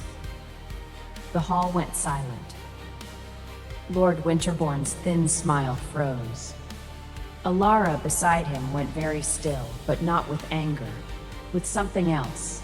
Something that looked for one unguarded instant like recognition. "I beg your pardon?" Lord Winterbourne said. "Your daughter was sent to the Black Pine Pack with a betrothal chain, a set of debt contracts, and instructions to convert a marriage into an acquisition. The grain you supplied was feed quality, not milling quality. The soldiers you sent answered to your steward, not to the Alpha. The administrative support involved replacing every pack official who might resist your control with northern appointees." Seraphine opened her account ledger. "I have the manifests, the contracts, the personnel records, and the correspondence between your steward and your banking house. I obtained them from sources within the Black Pine Pack who were loyal to me, who are still loyal to me, because loyalty is not something you can purchase at a discount." She set the ledger on the table. "You did not invest in the Black Pine Pack, Lord Winterbourne. You were buying it. And now you can't, because I own the debts, I hold the trade routes, and your daughter's leverage has evaporated." Lord Winterbourne's face was a study in controlled fury. He was not a man accustomed to being outmaneuvered, and he was even less accustomed to being outmaneuvered by a woman who had been publicly discarded 5 weeks ago. "This matter will be settled at tribunal," he said tightly. "I agree," Seraphine said. "I have already petitioned for one." After the Winterbournes left the hall, Cale found Seraphine in the kitchen garden, sitting on a stone bench with Clover in her lap, staring at nothing.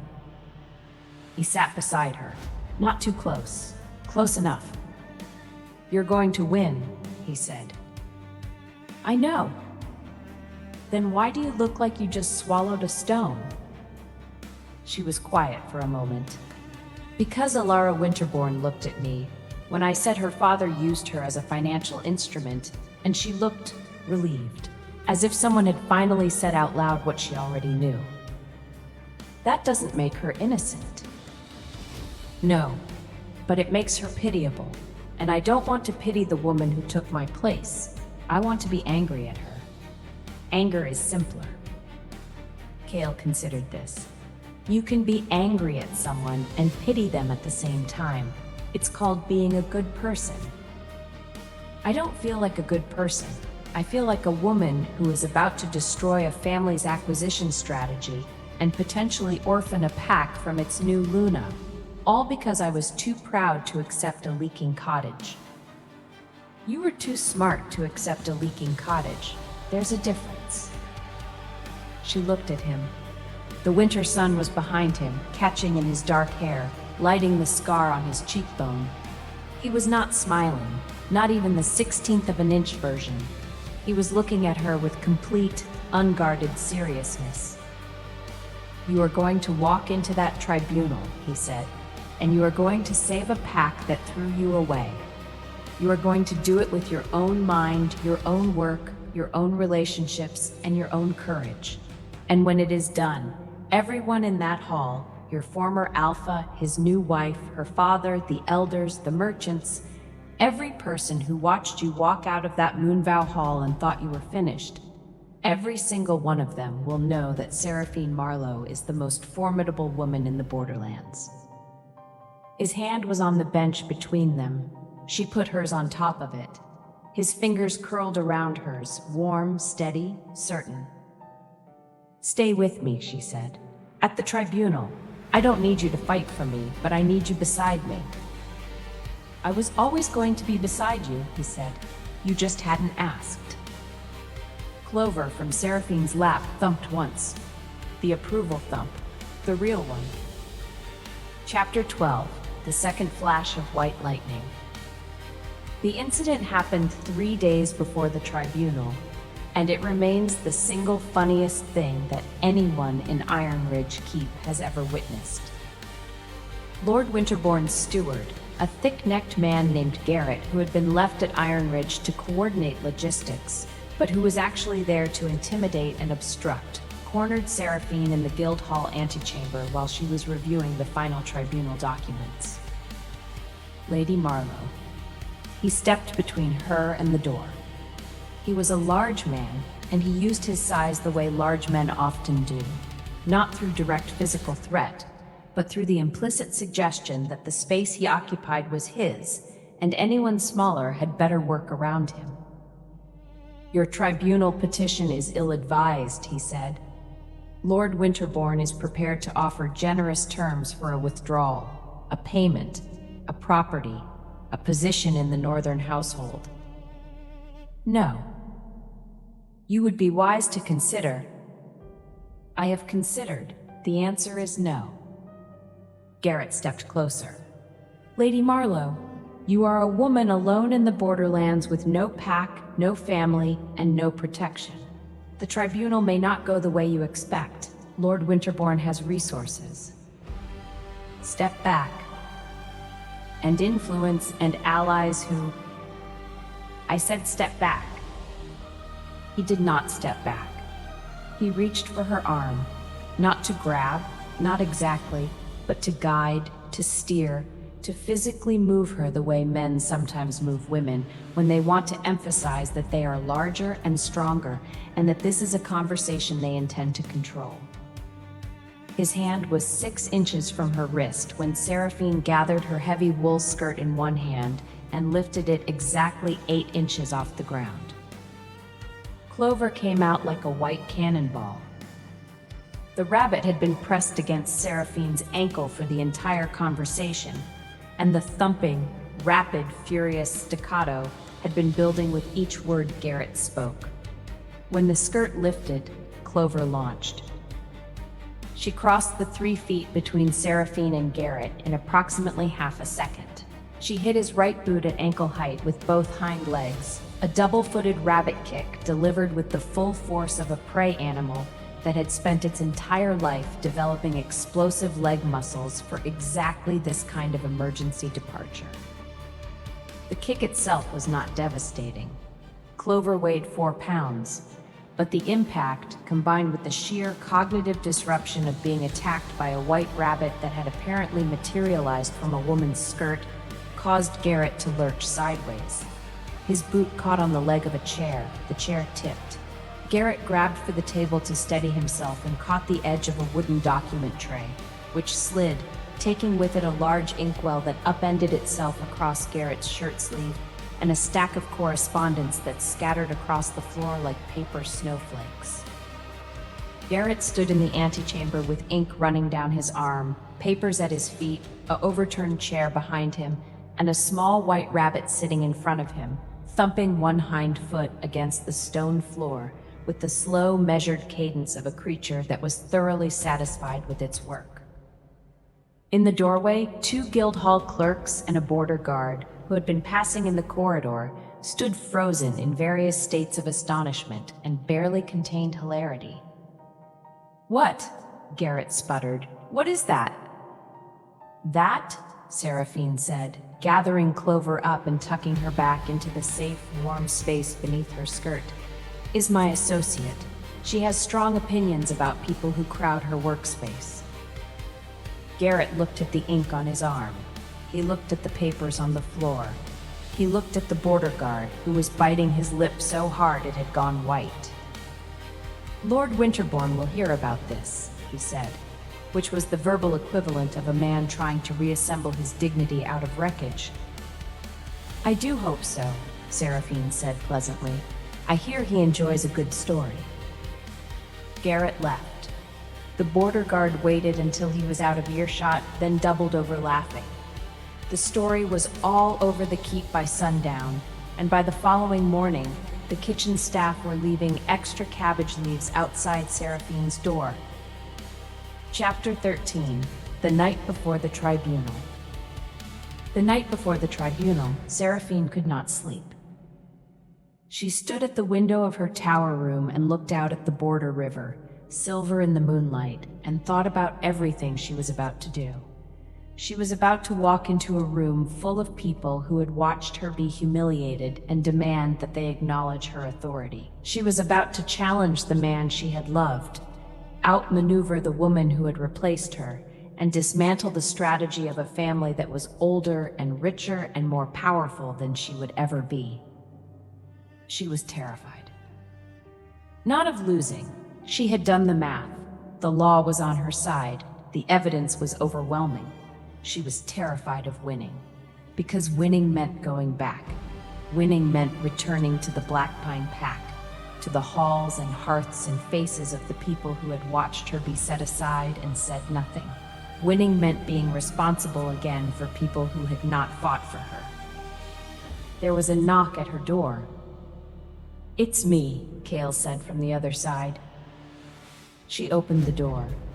He was standing in the corridor in a dark shirt, his hair slightly disheveled, as though he had been running his hands through it. He looked, for the first time since she had met him, uncertain. "I saw your candle from the yard," he said. "You should be sleeping." "I am aware of what I should be doing." "May I come in?" She stepped back. He entered. The room was small with both of them in it. Small in a way that made the air feel charged, as though the space between their bodies was conducting something that neither of them had named. He stood by the window. She stood by the desk. Clover was asleep in a basket by the fire, a small white comma of fur and contentment. "You're afraid," Cale said. "I am not." "Seraphine." She stopped. He never used her name as a weapon. He used it like a key, gently, precisely, to open something she was trying to keep locked. "I'm afraid of going back," she said. "I'm afraid of being needed by people who didn't need me enough to keep me. They needed you. They just didn't know it until you were gone. That's the same thing as not needing me." "No, it's not." He crossed the room. Not quickly, slowly, deliberately, giving her every opportunity to step back, to refuse the closing distance. She did not step back. It's the difference between a man who doesn't know what air is and a man who doesn't breathe. One is ignorant, the other is dead.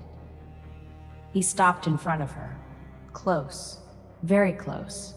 Close enough that she could feel the warmth radiating off his body, close enough that his breath stirred the loose strands of her golden hair. "Your pack is suffocating without you," he said. "You are the air. You have always been the air. And tomorrow you are going to walk into that hall and remind every person in it what it feels like to breathe." She looked up at him. He was looking down at her with such focus, such intensity, such barely contained want that the air between them felt like it was burning.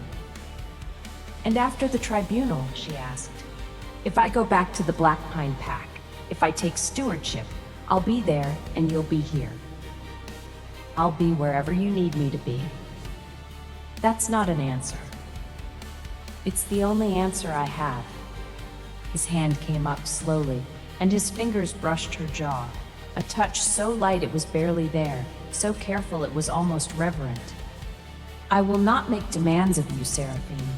Not tonight, not ever. You have had enough of men who demand things." "What if I want you to demand something?" The question fell between them like a lit match. Cale's blue eyes darkened. His fingers, still against her jaw, trembled. The first time she had ever seen him shake, and the knowledge that her words had caused it made her feel powerful in a way that had nothing to do with debts or trade routes or pack politics. "Then I would demand," he said, his voice low and rough, "that you eat a full supper every day, including vegetables, and that you stop staying up past midnight with your account ledger, and that you, Cale, let me stand next to you, not behind you, not in front of you, next to you, for as long as you'll have me." The fire crackled. Clover stirred in her basket, thumped once, the soft, sleepy thump that meant all was well in the world, and resettled. Seraphine lifted her hand and placed it flat against Cale's chest. His heartbeat was rapid beneath her palm, rapid, strong, and completely at odds with his controlled exterior. He was as terrified as she was, she realized. He was the Border Wolf King, commander of armies and master of trade routes, and he was standing in a tower room with his heart hammering because a golden-haired woman with a rabbit and a ledger had put her hand on his chest. "Next to me," she said. "Yes. Starting tomorrow. Starting now. Starting always. Starting every day from now until the borderlands crumble into the sea." She almost laughed. That was romantic. "I told you, deeply unromantic man. The most unromantic declaration I have ever received. I can do worse. Would you like to hear my opinions on grain tariffs?" She did laugh then, a real, full laugh that lit up her face and made the room warmer, and his hand slid from her jaw into her hair, gentle and reverent and shaking, and she leaned into his touch, and they stood there in the candlelight with the moonlit river outside the window and the sleeping rabbit by the fire, and an entire future balanced on the edge of tomorrow. Chapter 14, The Tribunal. The tribunal was held in the great hall of the Black Pine Pack's ancestral keep, a vast, cold, stone-vaulted room with pillars carved like pine trees, and a dais at the far end where the Alpha's chair sat under a banner of silver and black. Everyone was there. Roderick Blackpine sat in the Alpha's chair, and he looked terrible. Not in appearance, he was still devastatingly handsome because genetics are not subject to political consequences, but in demeanor. He was thin. His gray eyes were shadowed. His hands, resting on the arms of the chair, were not steady. He looked like a man who had not slept well in weeks, which was accurate because he had spent the last week discovering the full scope of the Winterborn acquisition and understanding, with mounting horror, that he had voluntarily married his pack into a trap. Alara Winterborn sat beside him in the Luna's chair, and she looked composed. Her auburn hair was immaculate. Her gown was immaculate. Her expression was immaculate. She was, to all appearances, a picture of confident authority. But Seraphine, who had spent 6 years reading people's faces across negotiation tables, saw the tension in Alara's jaw and the way her fingers were locked together in her lap. Not folded, locked, the way people hold themselves together when they are afraid of what will happen if they let go. Lord Winterborn sat in the honored guest's chair, flanked by his steward Garrett, whose sleeve still had a faint ink stain, and a lawyer whose expression suggested he had been promised an easy victory and was beginning to suspect he had been lied to. The 7 elders of the Black Pine Pack sat along one wall. Elder Marin, the oldest, caught Seraphine's eye as she entered the hall and gave her a nod so small it could have been a twitch. But it was not a twitch. The Merchant Guild representatives sat along the other wall. The Heartwood Carriers Guild Master, the River Merchants Factor, the Salt Road Commissioner, the Herb Women's spokeswoman. They had come because Seraphine had asked them to come, and because every one of them owed their best contracts to a golden-haired woman who actually read invoices. Brenna sat with the merchants, her gray hair pulled back, her arms crossed, her face set in the expression of a woman who had driven 40 wagons of grain through mountain passes in winter weather and was frankly looking forward to watching the bureaucrats try to match that. Marta sat beside Brenna, clutching a ledger of grain inventories and looking like she might vomit, but also like she might punch someone, and she had not yet decided which. Osric the historian sat in his designated corner with his leather case and his quilt coat and his 73 years of institutional memory, looking like a man who had been waiting for this day for a very long time. And Cale Ashbourne sat at the side of the hall, in a chair that had been placed slightly apart from the others, not on the dais, not with the merchants, not with the elders, but in a position that gave him a clear line of sight to Seraphine, and, not coincidentally, to every door in the room. He was wearing his border commander's coat, and his expression was the kind of calm that comes from absolute certainty about what he would do if anyone in this room made a wrong move. Seraphine entered last.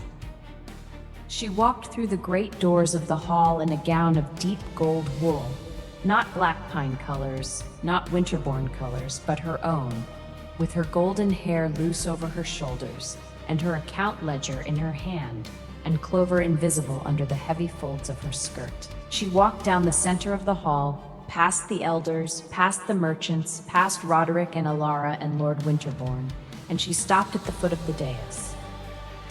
She did not look at Roderick, she looked at the elders. "I am Seraphine Marlowe," she said, and her voice carried the way voices carry in stone halls, clean, clear, and impossible to ignore. "I am a member of the Black Pine Pack by formal bond, which has never been legally dissolved. I am here to invoke the Stewardship Clause of the Black Pine Pack Charter, Chapter 7, Article 3, on the grounds that the current Alpha's governance has endangered the Pack's survival through debt, famine, and the imminent loss of sovereign territory." The hall erupted. Not literally, no one screamed or threw furniture. But the quality of the silence changed. It went from attentive to electric. Every elder leaned forward. Every merchant straightened. Lord Winterbourne's lawyer began writing furiously. Roderick gripped the arms of his chair. "You have no standing," Lord Winterbourne began. "I have full standing." Seraphine opened her ledger. "Osric, please confirm for the tribunal that Alpha Blackpine never completed the formal severance of my bond or my membership." Osric stood, opened his leather case, and held up the blank severance document. The severance was prepared on the night of the Moon Vow ceremony. It was never signed by Alpha Blackpine.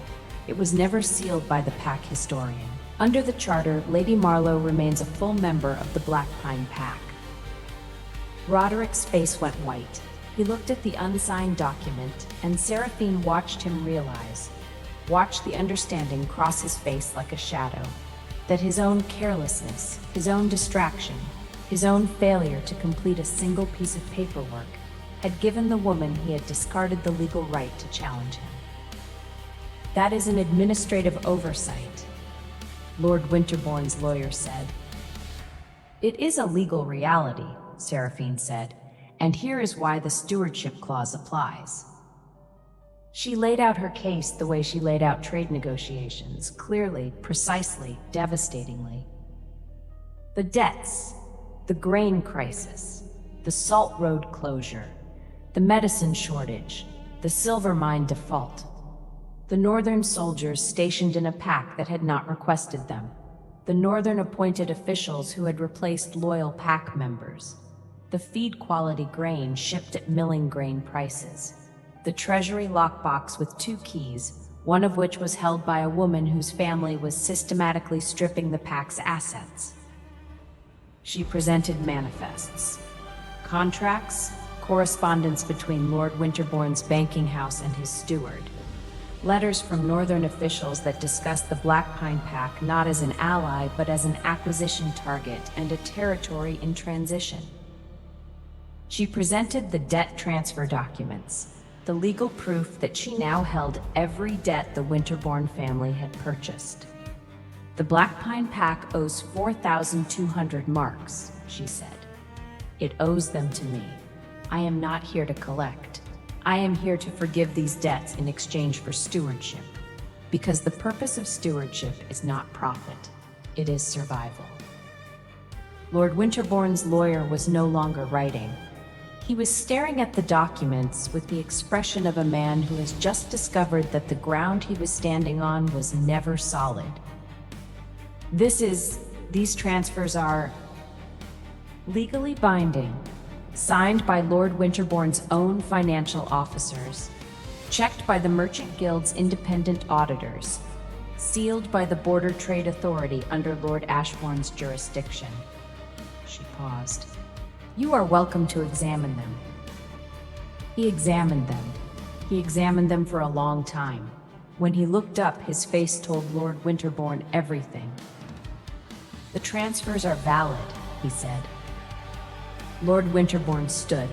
His composure was cracking, not dramatically, but in the small ways that composure cracks in men who have always controlled every room they enter.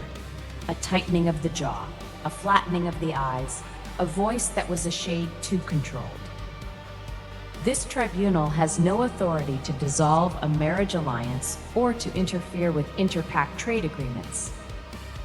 I am not dissolving your daughter's marriage, Seraphine said. Alpha Blackpine chose Lady Winterborn. That choice stands. But the trade agreements your family imposed on this pact were not agreements. They were tools of acquisition. And the stewardship clause exists precisely to protect a pact from being absorbed by an outside force through debt manipulation. She turned to the elders. I ask the Council of Elders to rule on my petition. I have demonstrated the debts. I have demonstrated the threat. I have demonstrated my means. 40 wagons of good grain are currently at the border staging point, ready to enter Blackpine territory. Winter fuel, medicine, and craft supplies follow within the week. I am prepared to take stewardship of this pack, forgive its debts, restore its supply lines, and reopen its trade routes. She paused. All I need is your vote. Elder Marin stood. She was 81 years old, barely 5 feet tall, and she had the moral authority of a mountain. I have a question, she said. Yes, Elder. If we grant stewardship, what happens to Alpha Blackpine? Seraphine looked at Roderick. He was staring at her. His gray eyes were bright with something that might have been tears, or might have been the reflection of the firelight, or might have been the terrible, luminous clarity of a man who was seeing for the first time the full shape of what he had lost. Alpha Blackpine retains his membership in the pack, Seraphine said. He retains his home. He retains his wolf. But the stewardship clause suspends his governance authority until the pack is restored to stability. He will be assigned duties appropriate to his abilities. He can work. He can serve. He can rebuild trust. She paused. He cannot lead, not until he learns what leadership actually costs. Roderick flinched as though she had struck him, but he did not protest. He sat in his Alpha's chair and he looked at the woman he had thrown away, and for the first time in his life he did not try to argue or charm or command his way out of a situation. He simply nodded. And the Winterborn family's involvement? Elder Marin asked. The Winterborn family's debts are forgiven. Their trade contracts are voided. Their soldiers leave Blackpine territory by sunrise. Their appointed officials are replaced by the original pack members who were dismissed. Seraphine looked at Lord Winterborn. Your family entered this pack through a marriage. You may maintain the marriage, but the acquisition is over. And because your escort entered sovereign territory under false commercial papers, Elder Marin added, the Winterborn Guard will unload and inventory every sealed weapons chest before they leave. Lord Winterborn will stand in the yard and sign each count himself. By noon, the Northern Lord who had arrived wrapped in white fox uncertainty would be ankle-deep in black slush beside a wagon line, holding a clipboard with numb fingers, while border guards opened chest after chest of illegal blades. It was not blood. It was worse for a man like him. It was public labor, public mud, and public proof that his beautiful invasion had become paperwork in the snow. Lord Winterborn's thin face was rigid. You will regret this. I regret many things, Lord Winterborn. This will not be one of them. And then, because fate has a sense of timing that borders on theatrical, the moment broke. Roderick, in one last reflexive assertion of the authority he was losing, stood from his chair and let his Alpha presence roll through the hall. It was not an attack. It was instinct. The desperate, cornered instinct of a wolf who feels his territory slipping away. The pressure wave hit every person in the room, a heavy, suffocating weight of dominance that pushed at the chest and thickened the air. Seraphine felt it. She braced against it. She did not buckle. But under her skirt, Clover felt it too. The thumping started. Soft at first, then faster, then furious.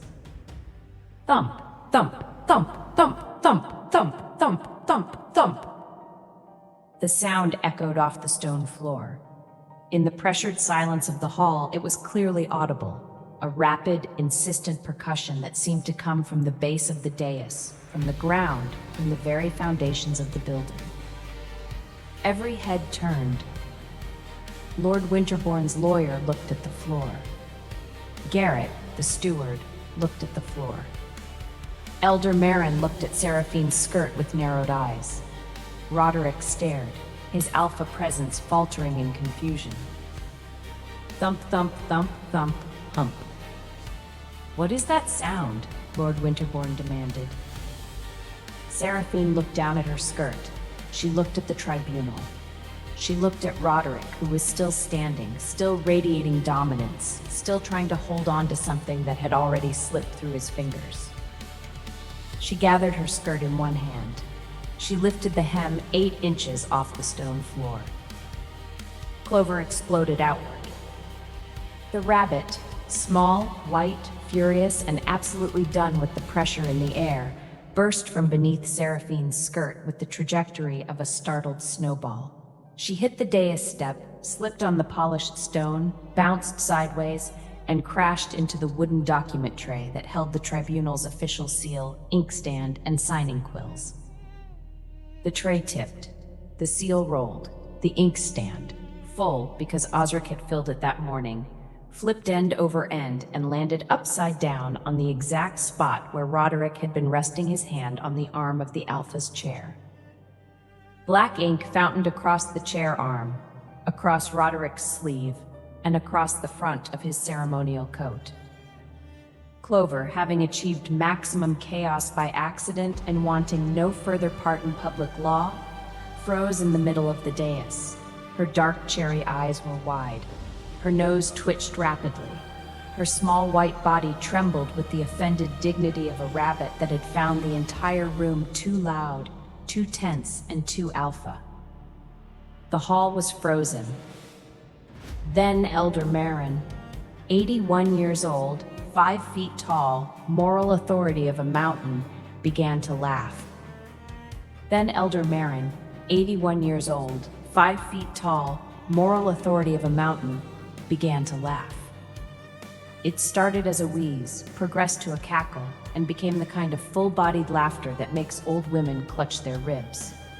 Brenna joined in, then Marta, then the Heartwood Guildmaster, then the border guards, then the clerks, then one by one the elders, until the entire hall was ringing with laughter, and Roderick Blackpine was standing on his dais in an ink-splattered coat, while a terrified white rabbit tried to hide behind Seraphine's hem. Cale, from his chair at the side of the hall, watched Seraphine. He was not laughing, he was smiling. Not the 16th of an inch smile, not the full smile, but something else entirely. Something private. Something that he would probably deny later if anyone asked. He was looking at her the way a man looks at the person he is going to spend the rest of his life next to. The person who brought a rabbit to a tribunal and somehow made it the most memorable moment of judicial history. Seraphine bent down and picked Clover up. The rabbit tucked herself against Seraphine's chest and thumped once. Satisfied, definitive, done.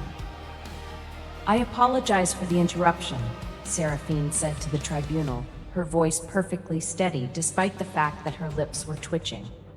"My rabbit objects to loud men and poor governance." Elder Merrin wiped her eyes. "The associate's feelings are noted." She straightened, still wheezing slightly. "The council will vote. All in favor of granting stewardship to Seraphine Marlowe?" 7 hands rose. Every elder, unanimous. "Stewardship is granted," Elder Merrin said. "Lady Marlowe, the Blackpine Pack is yours." Chapter 15. The Homecoming. Seraphine Marlowe returned to the Blackpine Pack on the morning after the tribunal, and she did not return empty-handed. Brenna's 40 wagons of grain rolled through the pack gates at first light, driven by border teamsters and guarded by Iron Ridge riders. Behind the grain came wagons of firewood, tallow, salt, and medical supplies. Behind those came Marta, who walked into the granary she had managed for 15 years, looked at the feed-quality northern grain that had been stored in her absence, said, "Absolutely not," and began organizing the replacement with the focused intensity of a woman who had been personally insulted by substandard wheat. The pack watched from their doorways and windows as the wagons rolled in. They watched in silence at first, the wary, uncertain silence of people who have been let down too many times to trust easily. Then an old woman in the baker's row stepped out of her house, looked at the grain wagon, looked at Seraphine, and said, "Is that milling grain?" "Yes." "Good quality?" "I inspected it personally." "River Valley or mountain?" "River Valley, this year's harvest, dry stored in the port warehouses since October." The old woman nodded.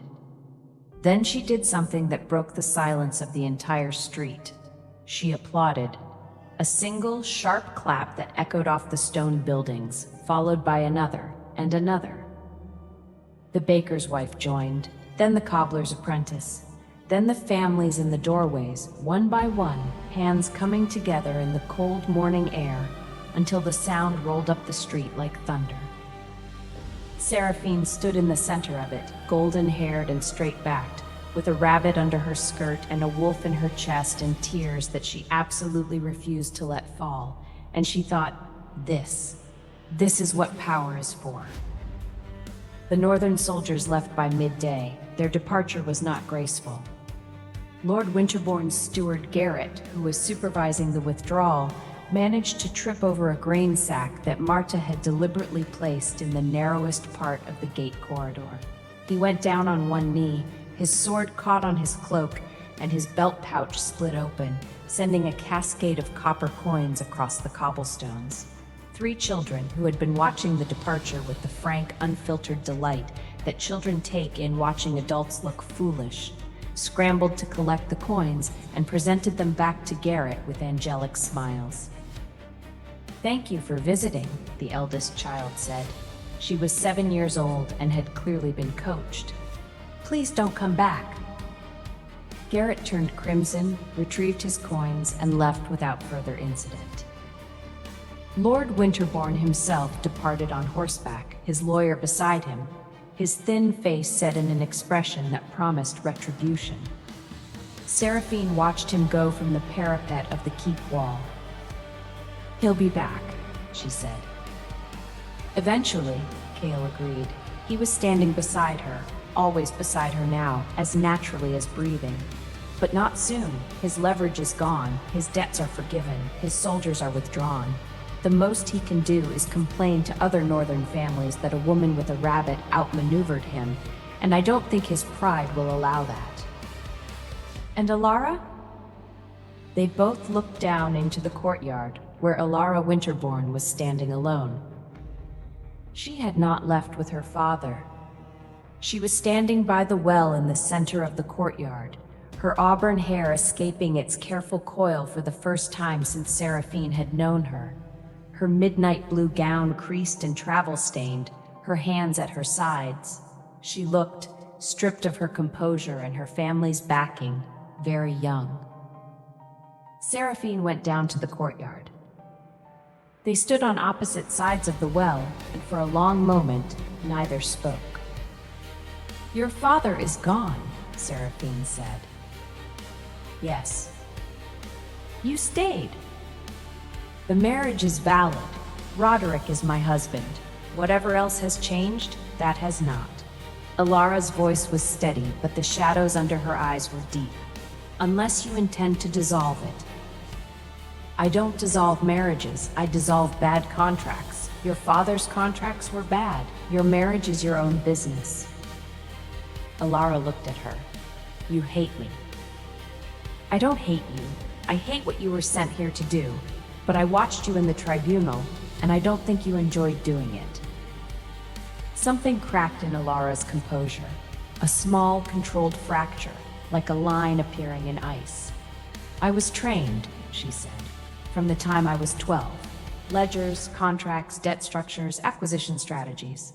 My father taught me to see every relationship as a transaction and every weakness as a purchase opportunity. I was very good at it. You were excellent at it. I didn't want to be. The words came out fast, as though she had been holding them for a long time. I wanted to, I don't know. I wanted to be good at something that didn't require making people vulnerable. But my father said that was soft. He said softness was a luxury our family couldn't afford. Seraphine studied the woman who had replaced her. She saw the precision, the training, the cold competence. She also saw the exhaustion underneath it. The weariness of a person who had spent her entire life performing a role that someone else had written. You are good at accounts, Seraphine said. You are good at reading contracts, managing numbers, seeing patterns. Those are valuable skills. They do not have to be weapons. What else can they be? Tools. For building something instead of taking something apart. She paused. The pack needs a treasury manager. Someone who understands debt, credit, and financial structures. Someone who can prevent the kind of crisis your father's family exploited.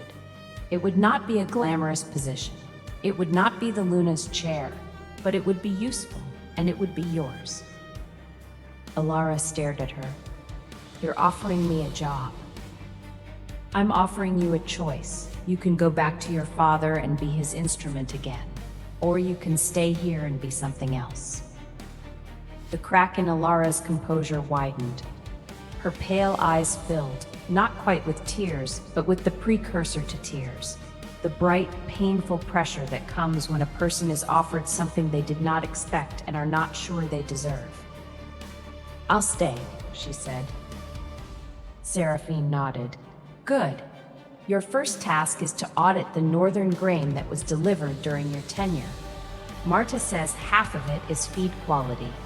I want to know exactly how much we were overcharged, because I intend to send the invoice to your father. Despite everything, despite the wreckage of her plans, the humiliation of the tribunal, the collapse of her family's strategy, Alara Winterbourne laughed. It was a small, startled, genuine sound, and it made her look, for the first time, like a woman rather than a strategy. I deserved that, she said. You did, but you also deserved a choice, and now you have one. Seraphine extended her hand. Welcome to the Black Pine Pack, Lady Winterbourne, the real one. Alara took her hand. Chapter 16, The Reckoning of the Alpha. Roderick Blackpine's punishment was not dramatic. There was no public flogging, no chains, no exile. Seraphine understood, had always understood better than Roderick himself, that the most devastating thing you could do to a proud man was not to hurt him, but to make him useful. He was assigned duties, humble ones. He carried grain sacks from the wagons to the granary, heavy, dirty, back-breaking work that he had never done in his life because he was an alpha. And alphas gave orders about grain sacks rather than carrying them. He repaired the eastern border cottage, the one with the leaking roof, the one he had tried to banish Seraphine to, under the supervision of the pack's carpenter, who was a woman named Dag, who had once arm-wrestled a bear and who took visible pleasure in correcting Roderick's shoddy roofwork. That nail is crooked, Dag said.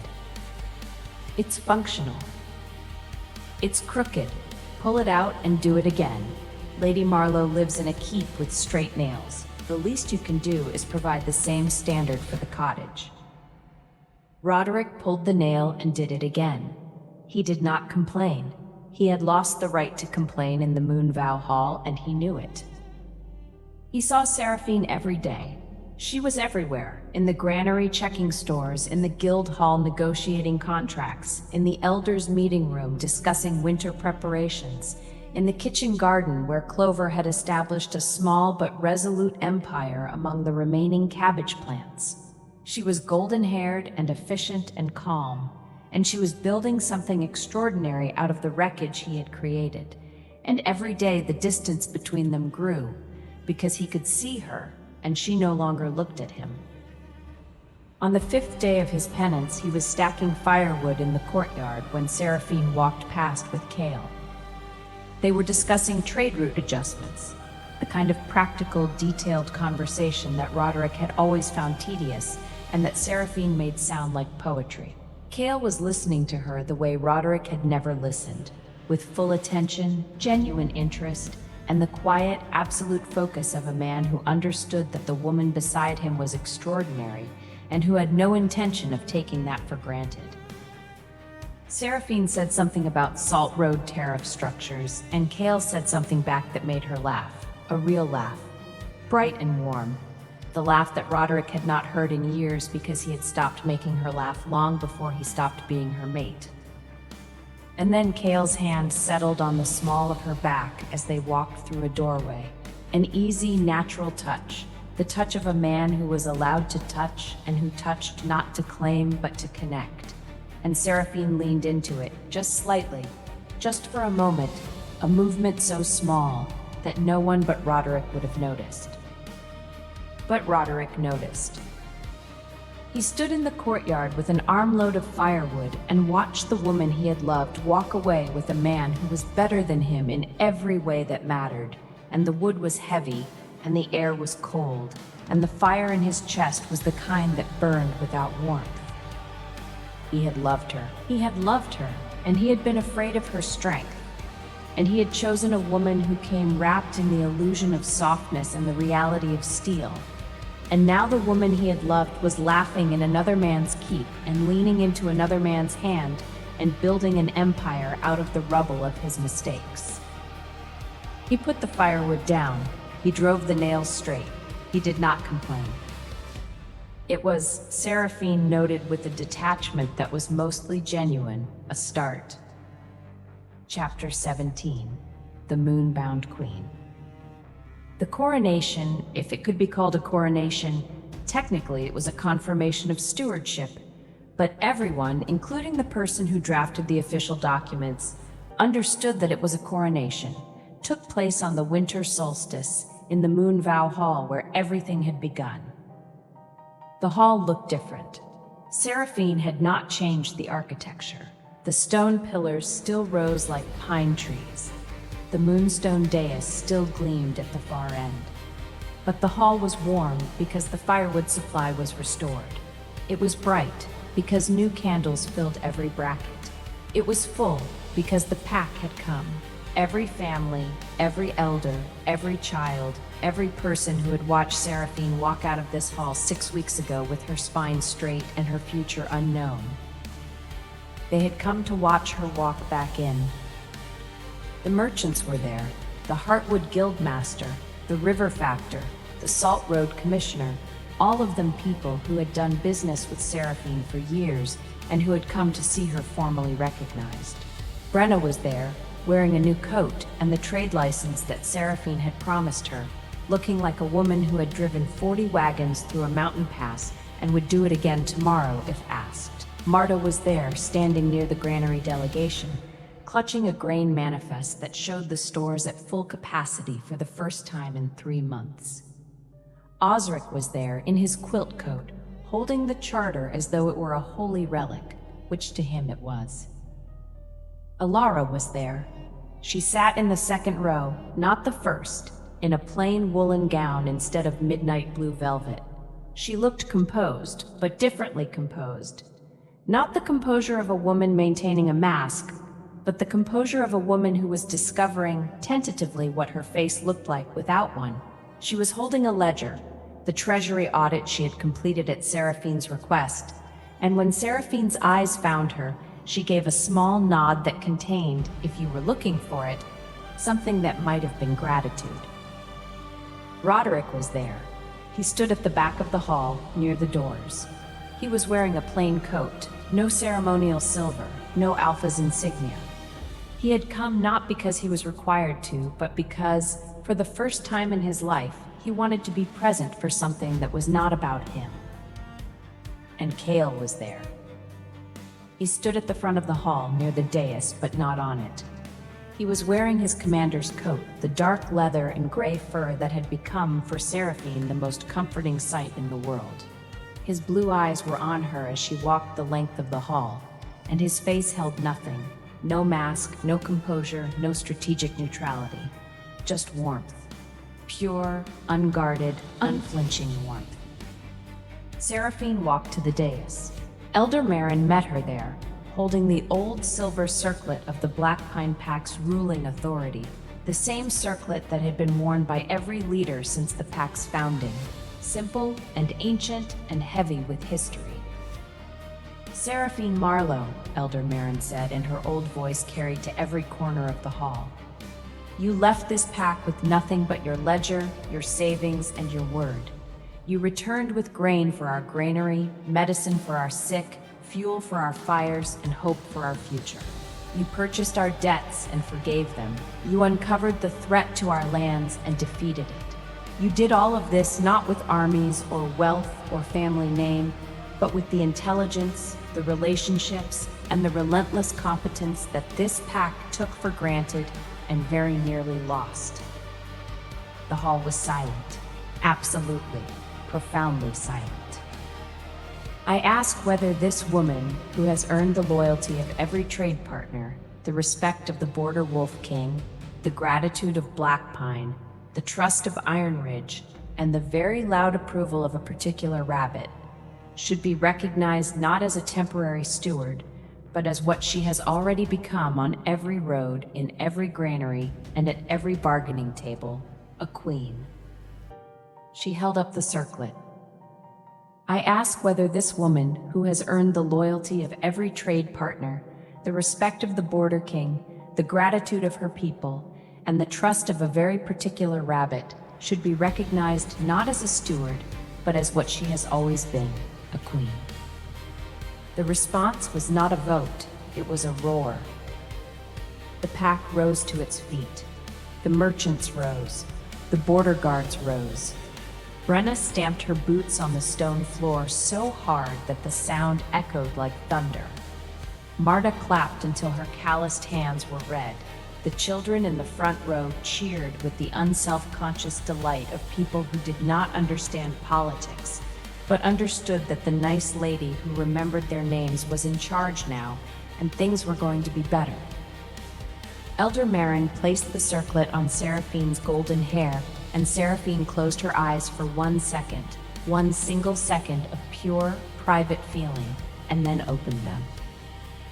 I accept, she said, not because I wanted this, but because this pack deserves someone who will choose its people over her pride.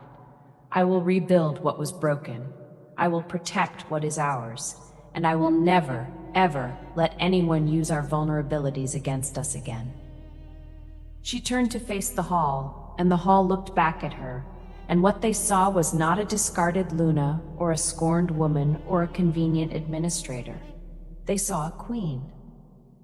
The moonbound queen of Black Pine, Iron Ridge, and the eastern trade roads.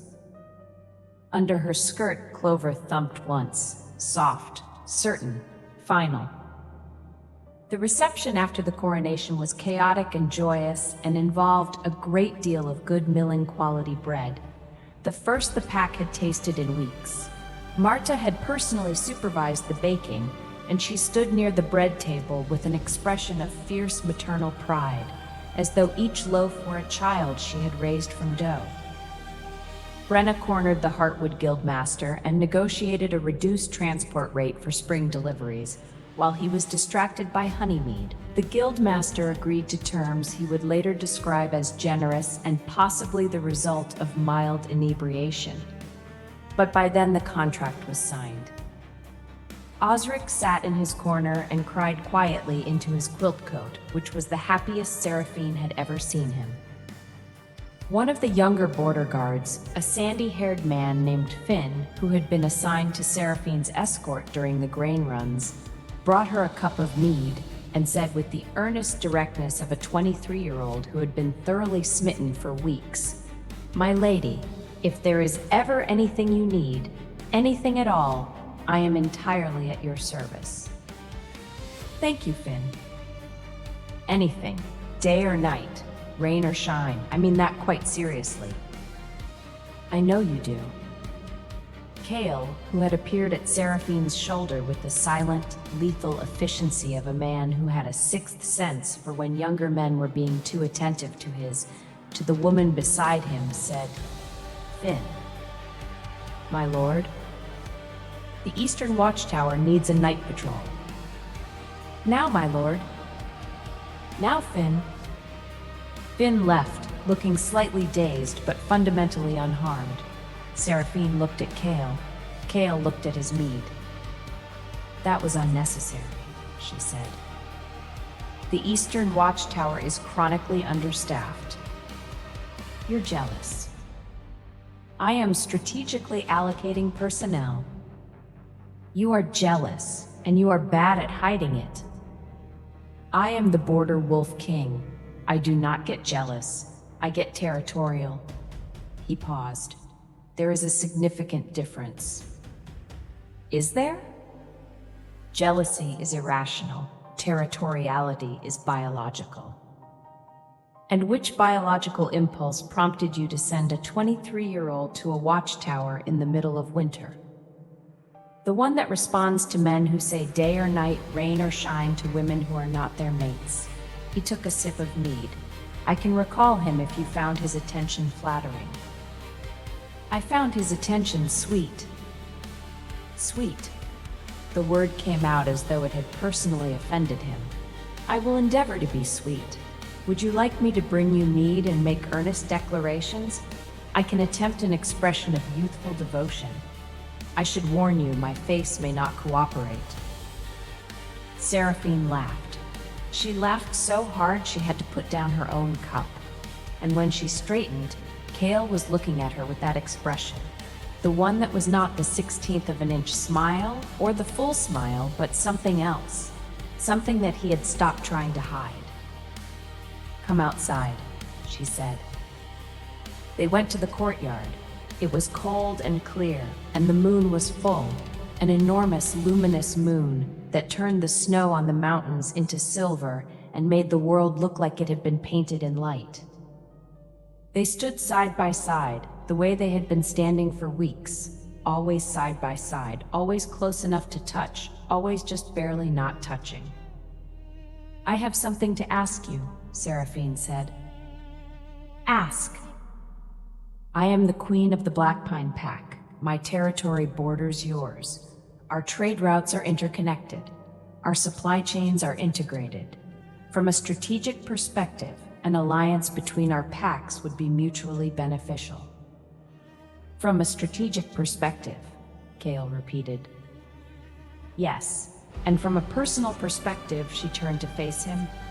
"I would very much like to stop pretending that I am not in love with you." The moonlight caught his face, the scar, the blue eyes, the jaw, the expression that was no longer guarded, no longer measured, no longer anything other than what it was. A man looking at the woman he loved with the relieved, wondering joy of someone who had been waiting for permission to stop holding his breath. "I was not pretending," he said. "You were a little bit pretending." "I was strategically managing my emotions." "You were pretending."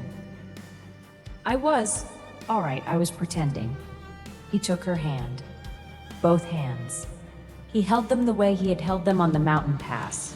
Warm, steady, certain.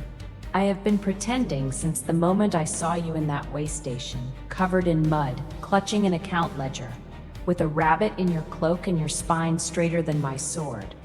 I have been pretending through every meeting, every trade negotiation, every blizzard cloak and mountain pass and midnight account session.